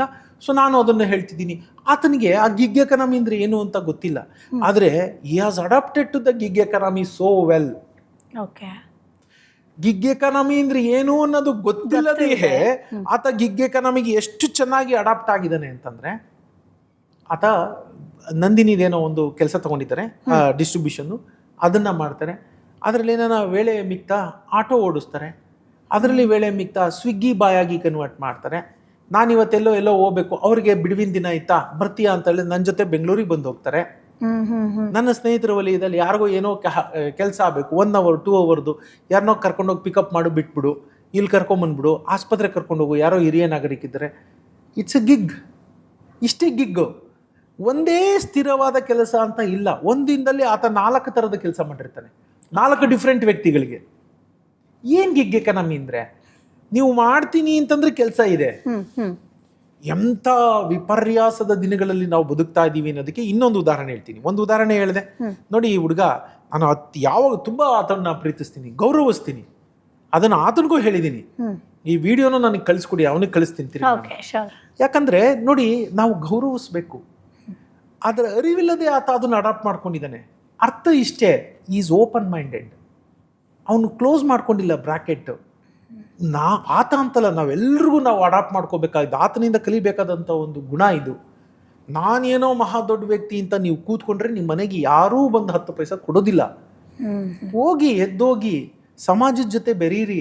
10 ಕೆಲಸ, ಅದರಲ್ಲಿ ಏನಿಲ್ಲ, ಅದು ಡಿಗ್ನಿಟಿ ಆಫ್ ಲೇಬರ್ ಇಲ್ಲ. ಇದು ನಂದು ಅವಂದು, ಇದು ಕಡಿಮೆ, ಯಾವುದು ಕಡಿಮೆ ಇಲ್ಲ. ನೀವು ಯಾರ ಹತ್ರ ಹೋಗಿ ಬೇಡದ್ರೆ ಅದು ಕಡಿಮೆ. ಯಾರ್ದೋ ಒಂದು ಹಾಳು ಮಾಡಿ ಮತ್ತೆ ಮೋಸದಿಂದ ಹಣ ಸಂಪಾದನೆ ಮಾಡಿದ್ರೆ ಅದು ಕಡಿಮೆ. ನೀವು ಕೆಲಸ ಮಾಡಿದ್ರಲ್ಲಿ ಎಂಥದ್ದು? ನೀವು ಓಪನ್ ಮೈಂಡೆಡ್ ಆಗಿರಿ, 100 ದಾರಿ ಉಟ್ಕೊಳ್ಳುತ್ತೆ. ಇನ್ನೊಂದು ಇದೇ ತರ, ಇದು ಒಂದು ಗಿಗ್ ಎಕನಮಿಗೆ ಹೇಗೆ ಗಿಗ್ ಎಕನಮಿ ಅಂತ ಗೊತ್ತಿಲ್ಲದೆ ಅಡಾಪ್ಟ್ ಆಗಿರೋ ಹುಡುಗಂದು ಒಂದು ಎಕ್ಸಾಂಪಲ್ ಕೊಟ್ಟೆ. ನಿಮಗೆ ಚೆನ್ನಾಗಿ ಗೊತ್ತು, you are doing well, corporate ಅಲ್ಲಿ ಇದ್ದಾರೆ ಆಯ್ತಾ. ನನ್ನ ಉದಾಹರಣೆ, ನನಗೆ ತೀರಾ ಹತ್ತಿರದಲ್ಲಿರುವಂತಹ ಒಬ್ಬ ವ್ಯಕ್ತಿದು ಉದಾಹರಣೆ ಕೊಡ್ತೀನಿ. ಕಾರ್ಪೊರೇಟ್ ಅಲ್ಲಿ ಇದ್ದಾರೆ, ಎಲ್ಲ ಮಾಡ್ತಾರೆ. ಆತನಿಗೆ ಈ ಪುರೋಹಿತ್ಗೆ ಅಂದ್ರೆ ತುಂಬಾ ಆಸೆ. ಶನಿವಾರ ಭಾನುವಾರ ಆತನಿಗೆ ಕಾರ್ಪೊರೇಟ್ ರಜಾ. ಶನಿವಾರ ಭಾನುವಾರ ಆತ ಪುರೋಹಿತ್ಗೆ ಮಾಡ್ತಾರೆ. ಯಾರ್ದೋ ಮನೆ ಗುದ್ಲಿ ಪೂಜೆ ಇದೆ, ಬರ್ತಾರೆ, 5,000 6,000 ತಗೋತಾರೆ, ಮಾಡೋಗ್ತಾರೆ. ಯಾರ್ದೋ ಮನೆ ಗೃಹ ಪ್ರವೇಶ, ಬರ್ತಾರೆ. ವಯಸ್ಸು ಜಾಸ್ತಿ ಆಗಿಲ್ಲ ಅವ್ರಿಗೆ, 36-37 ವರ್ಷದ ವ್ಯಕ್ತಿ. ನಾನು ಇದನ್ನೇ ಹೇಳೋದು, ನಿಮ್ಗೇನೋ ಒಂದು ನಿಮ್ಮಲ್ಲೊಂದು ಇರುತ್ತೆ ಅಲ್ವಾ, ನಿಮ್ಮ ಹವ್ಯಾಸ ನಿಮ್ಗೆ ಖುಷಿ ಕೊಡುವಂಥದ್ದು, ಅದು ಆದಾಯದ ಮೂಲ ಕೂಡ ಆಗ್ಬೋದು. ಇದನಿಗೆ ಕೆಲಸ ಏನು ಹೋಗ್ತಾ ಇಲ್ಲ, is doing well. 36-40 lakh package ಇದೆ, ತುಂಬಾ ಚೆನ್ನಾಗಿ ದುಡಿತಾ ಇದ್ದಾರೆ. ಆದ್ರೂ ಇದರಿಂದ ಕನಿಷ್ಠ ಅಂದ್ರೆ ಒಂದು 40-50 ಸಾವಿರ ದುಡ್ಕೋತಾರೆ ತಿಂಗಳಿಗೆ. ತಪ್ಪೇನು ಅಂತ ನಾನು ಕೇಳೋದು. ಒಂದಿಂದಲೇ 2 ಸಾವಿರ ಏನು ಇಲ್ಲದ ತಿಂಗಳಲ್ಲಿ ಇಲ್ಲ, ಅದು ಪರ್ಮನೆಂಟ್ ಅಲ್ಲ. ಗಿಗ್ ಅಂದ್ರೆ ಅದೇ. ಗಿಗ್ ಅಂದ್ರೆ ಪ್ರತಿ ತಿಂಗಳಿಗೂ ನನಗೆ ಇದೇ ಪುರೋಹಿತಿಗೆಯಿಂದ 50 ಸಾವಿರನೇ ಬರುತ್ತೆ, ಪ್ರತಿ ತಿಂಗಳಿಗೂ ನಾನು ಈ ತರ ಯಾರಿಗೋ ಸಹಾಯ ಮಾಡೋದ್ರಿಂದ ನನ್ಗೆ 50 ಸಾವಿರ ಬರುತ್ತೆ, ಗ್ಯಾರಂಟಿ ಇಲ್ಲ. That is gig. ಈ ತಿಂಗಳು 50 ಬಂತು, ಮುಂದಿನ ತಿಂಗಳು 15 ಬರ್ಬೋದು, ಅದ್ರ ಮುಂದಿನ ತಿಂಗಳು 0 ಇರ್ಬೋದು, ಅದ್ರ ಮುಂದಿನ ತಿಂಗಳು 1 ಲಕ್ಷ ಬರ್ಬೋದು. ಗಿಗ್ ಎಕಾನಮಿ ಅಂತಂದ್ರೆ ಈ ರೀತಿಯದು. ಪರ್ಯಾಯ ಆದಾಯ ಮೂಲ ಅಂದ್ರೆ ಅದು ಫಿಕ್ಸ್ ಇರೋದಿಲ್ಲ. ಪ್ರೈಮರಿ ಆದಾಯ ಮೂಲ ಅಂತಂದ್ರೆ ಅದು ಫಿಕ್ಸ್ ಇರುತ್ತೆ. ಯಾಕಂದ್ರೆ ನೀವು ಎಲ್ಲೋ ಕೆಲ್ಸಕ್ಕೆ ಹೋಗ್ತಿರೋದು, ಇಷ್ಟು ವೇತನ ಅಂತ ಹೇಳಿರ್ತಾರೆ, ಬರ್ತಾ ಇರುತ್ತೆ. ಸೊ ಈ ಪರ್ಯಾಯ ಆದಾಯ ಮೂಲಗಳು ಫಿಕ್ಸ್ ಇರೋದಿಲ್ಲ. 1 ತಿಂಗಳು ಜಾಸ್ತಿ ಆಗ್ಬೋದು, 1 ತಿಂಗಳು ಬರ್ದೇ ಇರ್ಬೋದು. ಆ ಪರ್ಯಾಯ ಆದಾಯ ಮೂಲದಲ್ಲೂ ಫಿಕ್ಸ್ ಬರೋ ತರ ಮಾಡ್ಕೋಬಹುದು. ಹೇಗೆ ಅಂತಂದ್ರೆ, ನೀವು ಆಲ್ರೆಡಿ ಯಾವುದೋ ಶಾಲೆಯಲ್ಲೋ ಕಾಲೇಜಲ್ಲೋ ಲೆಕ್ಚರರ್ ಇದ್ದೀರಿ, ಟೀಚರ್ ಇದ್ದೀರಿ, ನೀವು ಮನೆ ಮುಂದೆ ಟ್ಯೂಷನ್ ಮಾಡಕ್ಕೆ ಶುರು ಮಾಡ್ತೀರಿ 10 ಮಕ್ಕಳಿಗೆ. ಇಲ್ಲ ನಿಮ್ದು ಎಕ್ಸಾಂಪಲ್ ತಗೋಬೇಕು ಅಂದರೆ, ನಿಮ್ಗೆ ಇಂಗ್ಲೀಷ್ ಭಾಷೆ ಚೆನ್ನಾಗಿ ಬರುತ್ತೆ, ನೀವು ನಿಮ್ಮ ಎಲ್ಲ ಕರ್ತವ್ಯಗಳನ್ನ ಇಲ್ಲಿ ಮುಗಿಸಿ ಆಸ್ ಎ ಆಂಕರ್ ನೀವು ಅಲ್ಲಿ ಹೋದಾಗ ಇಂಗ್ಲೀಷ್ ಭಾಷೆ ಮಾತಾಡೋದ್ರ ಬಗ್ಗೆ ನೀವು ಯಾರಿಗೋ ಟ್ಯೂಟ್ ಮಾಡ್ತೀರಿ. ತಪ್ಪೇನು? ಅದು ಪರ್ಯಾಯ ಆದಾಯ ಮೂಲ, ಮತ್ತು ಅದು ಫಿಕ್ಸ್ ಕೂಡ ಇರುತ್ತೆ. ಆಮೇಲೆ ಈಗ ಎಷ್ಟೊಂದು ಪ್ಲಾಟ್ಫಾರ್ಮ್ಸ್ ಇದೆ, ನಮ್ಗೆ ಯಾವ್ದ್ರಲ್ಲಾದ್ರೂ ನಾವು ಆರಾಮಾಗಿ ಮಾಡ್ಕೋಬಹುದು. ಎಕ್ಸಾಕ್ಟ್ಲಿ. ಇವತ್ತಿನ ದಿನ ಆ ಥರದ್ದು ಹೇಳಬೇಕು ಅಂತಂದ್ರೆ, ನಿಮಗೆ ಯೂಟ್ಯೂಬ್ ಇರ್ಬೋದು, ಫೇಸ್ಬುಕ್ ಇರ್ಬೋದು, ಪ್ರತಿಯೊಂದು ಸೋಷಿಯಲ್ ಮೀಡಿಯಾದಲ್ಲೂ ನಿಮಗೆ, ಇನ್ಸ್ಟಾದಲ್ಲಂತೂ ಅತಿ ಬೇಗ ನಿಮಗೆ ಫಾಲೋವರ್ಸ್ ಆಗ್ತಾರೆ. ನಿಮ್ಮಲ್ಲಿ ನಿಜವಾದ ಪ್ರತಿಭೆ ಇದ್ರೆ ಮಾಡ್ತಾ ಹೋಗಿ. ಅದಾದಾಗ ಎಷ್ಟು ಜನ ಇವತ್ತು ಬದುಕು ಕಂಡುಕೊಂಡಿದ್ದಾರೆ. ಆಮೇಲೆ ಏನೋ ಹೋಗ್ತಾರೆ, ಒಂದು ಬ್ರಾಂಡ್ ಎಂಡಾರ್ಸ್ಮೆಂಟ್ಗಳಂತ ಹೋಗ್ತಾರೆ. ಏನ್ ಮಾಡ್ತಾರೆ, ಸಣ್ಣ ಸಣ್ಣದು ಅವ್ರಿಗೆ 20 ಸಾವಿರ 25 ಸಾವಿರ ಕೊಟ್ಟಿರ್ತಾರೆ ಅಷ್ಟೇ. ಅವ್ರಿಗೇನು ಒಂದು 70 ಸಾವಿರನೋ 1 ಲಕ್ಷನೋ 1.5 ಲಕ್ಷ ಜನನೋ ಫಾಲೋವರ್ಸ್ ಇರ್ತಾರೆ. ಅವ್ರು ಹೋಗ್ತಾರೆ, ಅದ್ಯಾವುದೋ ಒಂದು ಕಾಫಿ ಬ್ರ್ಯಾಂಡ್ ನ ಸುಮ್ನೆ ಇದ್ ಮಾಡ್ತಾರೆ, ಒಂದು 25 ಸಾವಿರ 30 ಸಾವಿರ 50 ಸಾವಿರ ಕೊಡ್ತಾರೆ ಅವ್ರಿಗೆ. ಒಂದಿನದ ಕೆಲಸ, ಹೋಗ್ತಾರೆ ಅಲ್ಲಿ ಶೂಟ್ ಮಾಡ್ಕೋತಾರೆ, ಬರ್ತಾರೆ, ಎಡಿಟ್ ಮಾಡ್ತಾರೆ, ಹಾಕ್ತಾರೆ. ಅದಕ್ಕೆ ನೀವೇನ್ ಕೆಲಸನೇ ಬಿಟ್ಬಿಟ್ಟು ಅದೇ ಮಾಡ್ಬೇಕು ಅಂತೇನಿಲ್ಲ. ಯಾಕಂದ್ರೆ 1 ತಿಂಗಳು ಬರುತ್ತೆ, 1 ತಿಂಗಳು ಬರಲ್ಲ, 0 ಇರ್ಬೋದು. ಸೊ ನಾನು ಹೇಳೋದು ಇಷ್ಟೇ, ಅದನ್ನ ನೀವು ಓಪನ್ ಮೈಂಡೆಡ್ ಇದ್ದಾಗ ಪರ್ಯಾಯ ಆದಾಯ ಮೂಲಗಳು ವೇರಿಯಬಲ್ ಆಗ್ಬೋದು, ಫಿಕ್ಸೆಡ್ ಆಗ್ಬೋದು, ಅವನ್ನ ನಾವು ಮಾಡ್ಕೊಳ್ಳೇಬೇಕು. ಯಾಕಂದ್ರೆ ನಾವಿರೋದು ಇವಾಗ ಆಗ್ಲಿ ಗಿಗ್ ಎಕಾನಮಿ. ನಮಗದು ಅರಿವಿಲ್ಲದೆ ಇದ್ರು ಕೂಡ ಈಗ ಕಳೆದ 10 ವರ್ಷದಿಂದ ನಾವು ಆಲ್ರೆಡಿ ಭಾರತದಲ್ಲಿ ಗಿಗ್ ಎಕಾನಮಿನೇ ಇರೋದು ನಮ್ದು. Already we are in gig economy. ಪಾಪ ಜನಕ್ಕೆ ಅದು ಗೊತ್ತಾಗ್ತಾ ಇಲ್ಲ, ಇದು ಗಿಗ್ಗಲ್ಲಿ ಇದೀವಿ ಅಂತ. ಯಾಕಂದ್ರೆ ಇಟ್ಸ್ ಎ ಟರ್ಮಿನಾಲಜಿ, ಅದು ಅವ್ರಿಗೆ ಗೊತ್ತಿರಬೇಕು ಅಂತಾನೂ ಇಲ್ಲ. ಹಾಗಾಗಿ ಆಯಾ ಸಂದರ್ಭಕ್ಕೆ ತಕ್ಕಂತೆ ಬದಲಾವಣೆ ಮಾಡಿಕೊಂಡು ನಾನು ಸಿಕ್ಕಿದ್ದನ್ನು ಮಾಡ್ತೀನಿ ಅನ್ನೋರಿಗೆ ಕೆಲಸದ ಕೊರತೆ ಇಲ್ಲ. ಬಟ್ ಅದನ್ನೇ ಇನ್ನೊಂದು ಹೇಳ್ತೀನಿ, ನಾವು ಎಂತಹ ವಿಪರ್ಯಾಸದ ದಿನಗಳಲ್ಲಿ ಇದ್ದೀವಿ ಅಂತಂದ್ರೆ, ಕೆಲಸ ಇಲ್ಲ ಅಂತ ಒಂದ್ ಕಡೆ ವರ್ಗದ ಕೂಗಾಟ ಇದೆ. ನನಗೆ ದಿನಕ್ಕೆ ಒಂದು 3-4 ಜನ ಮೆಸೇಜ್ ಮಾಡ್ತಾರೆ, ನಾನು ನಿಮ್ಗೆ ಹೇಳಿದ್ದೆ ನನಗೆ 3 ಹುಡುಗರು ಬೇಕು ಅಂತ, ನಾನು ಮರ್ತು ಬಿಟ್ರಾ ಅಂತ. ನಾನು ಇವತ್ತಿನ ಮೆಸೇಜ್ ತೋರಿಸ್ತೀನಿ, ಇವತ್ತು ಬೆಳಗ್ಗೆ ಬಂದಿರೋಂಥ ಮೆಸೇಜು. ನಿಮ್ಗೆ ವಾರದಿಂದ ಹೇಳ್ತಾ ಇದ್ದೀನಿ, sir I need 3 boys who can work, ದಯವಿಟ್ಟು ಕಳಿಸಿ. ನನ್ನ ಹತ್ರ ಒಂದೇ ಒಂದು CV ಇತ್ತು, ನಾನು ಕಳಿಸ್ಕೊಟ್ಟೆ ಅವ್ರಿಗೆ. ಕೆಲಸ ಇದೆ, ಕೆಲಸ ಇಲ್ಲ ಅನ್ನೋ ಕೂಗು ಇದೆ. ಇದೇ ವಿಪರ್ಯಾಸ. ಸೂರ್ಯನೂ ಇದ್ದಾನೆ, ಬಿಸಿಲು ಇದೆ, ಮಳೆನೂ ಬರ್ತಾ ಇದೆ. ಎಂಥ ವಿಪರ್ಯಾಸ ನೋಡಿ. ಕೆಲಸ ಇಲ್ಲ ಅನ್ನೋದು ಸುಳ್ಳು. ಕೆಲಸ ಇದೆ, ಕೆಲಸ ಮಾಡುವ ಮನೋಭಾವ ಬೇಕು. ಪರ್ಯಾಯ ಆದಾಯ ಮೂಲಗಳನ್ನು ಸೃಷ್ಟಿಸಿಕೊಳ್ಳಲೇಬೇಕು. ಒಂದೇ ಆದಾಯದಲ್ಲಿ ಇರೋದು ಇವತ್ತು ತಪ್ಪಲ್ಲ, ಅಪರಾಧ.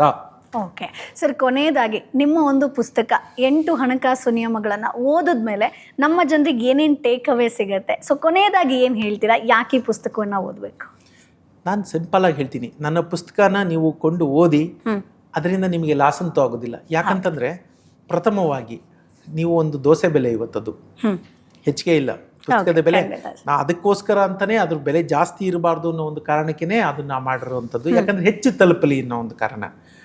ಅದು ಒಂದು ಪ್ರಥಮ ಕಾರಣ. ಅದು ಎರಡನೇ ಕಾರಣ ಏನಂತಂದ್ರೆ, ಅದು ನಿಮ್ಮ ತಿಂದಿದ್ದ ನೀವು ಕೊಟ್ಟಂತ ದುಡ್ಡಿಗೆ ಮೋಸ ಮಾಡೋದಿಲ್ಲ. ಯಾಕೆ ಮೋಸ ಮಾಡೋದಿಲ್ಲ ಅಂತಂದ್ರೆ, ಅಲ್ಲಿ ಹೇಳಿರುವಂಥದ್ದೆಲ್ಲ ಅತ್ಯಂತ ಸಣ್ಣ ಸಣ್ಣ ಅಂಶಗಳು. ಸಣ್ಣ ಸಣ್ಣ ಅಂಶದಲ್ಲೇ ಮನುಷ್ಯ ಎಡಬೋದು. ಹಾಗಾಗಿ ನೀವೇನ್ ಗೊತ್ತಾ, ದೊಡ್ಡ ಹಡಗು ಕೂಡ ಮುಳುಗೋದು ಸಣ್ಣ ಒಂದು ಹೋಲಿಂದ. A spark neglected burn the whole village ಅಂತ ಹೇಳ್ತಾರೆ, ಅಥವಾ ಹೌಸ್ ಅಂತ ಹೇಳ್ತಾರೆ. ಸಣ್ಣ ಸಣ್ಣದ್ದು, ಆ ಸಣ್ಣ ಸಣ್ಣದನ್ನ ನೀವು ಟ್ಯಾಪ್ ಮಾಡಿಬಿಟ್ರೆ, ಎಸ್ಪೆಷಲಿ ಈ ಯಂಗ್ ಜನ್ರೇಷನ್ ಏನಿದೆ ಇವತ್ತು, 25, 30, 40, ಇವನ್ 50, ತಪ್ಪೇನಿಲ್ಲ, ನೀವು ಟ್ಯಾಪ್ ಮಾಡ್ಬೋದು. ನಿಮ್ಮ ಸಣ್ಣದ ತಪ್ಪು ಏನಿದೆ ಅವುಗಳನ್ನು, ನಾನು ಹೇಳೋದು ಇಷ್ಟೇ, ನನಗೇನೋ ರೋಗ ಇದೆ ಅನ್ನೋದು ನನಗೆ ಗೊತ್ತಾಗಬೇಕು. ಯಾಕಂದರೆ ಆ ರೋಗಕ್ಕೆ ಆಗ ನಾನು ಅದನ್ನು ಮತ್ತೆ ಹೆಚ್ಚಾಗದಂತೆ ತಡಿತೀನಿ. ಅದನ್ನು ಹೇಗೆ ವಾಸಿ ಮಾಡ್ಕೊಳ್ಳೋದು ಅಂತ ನಾನು ಪ್ರಯತ್ನ ಪಡ್ತೀನಿ. 2 ಅಂಶ ಅಲ್ಲಿ.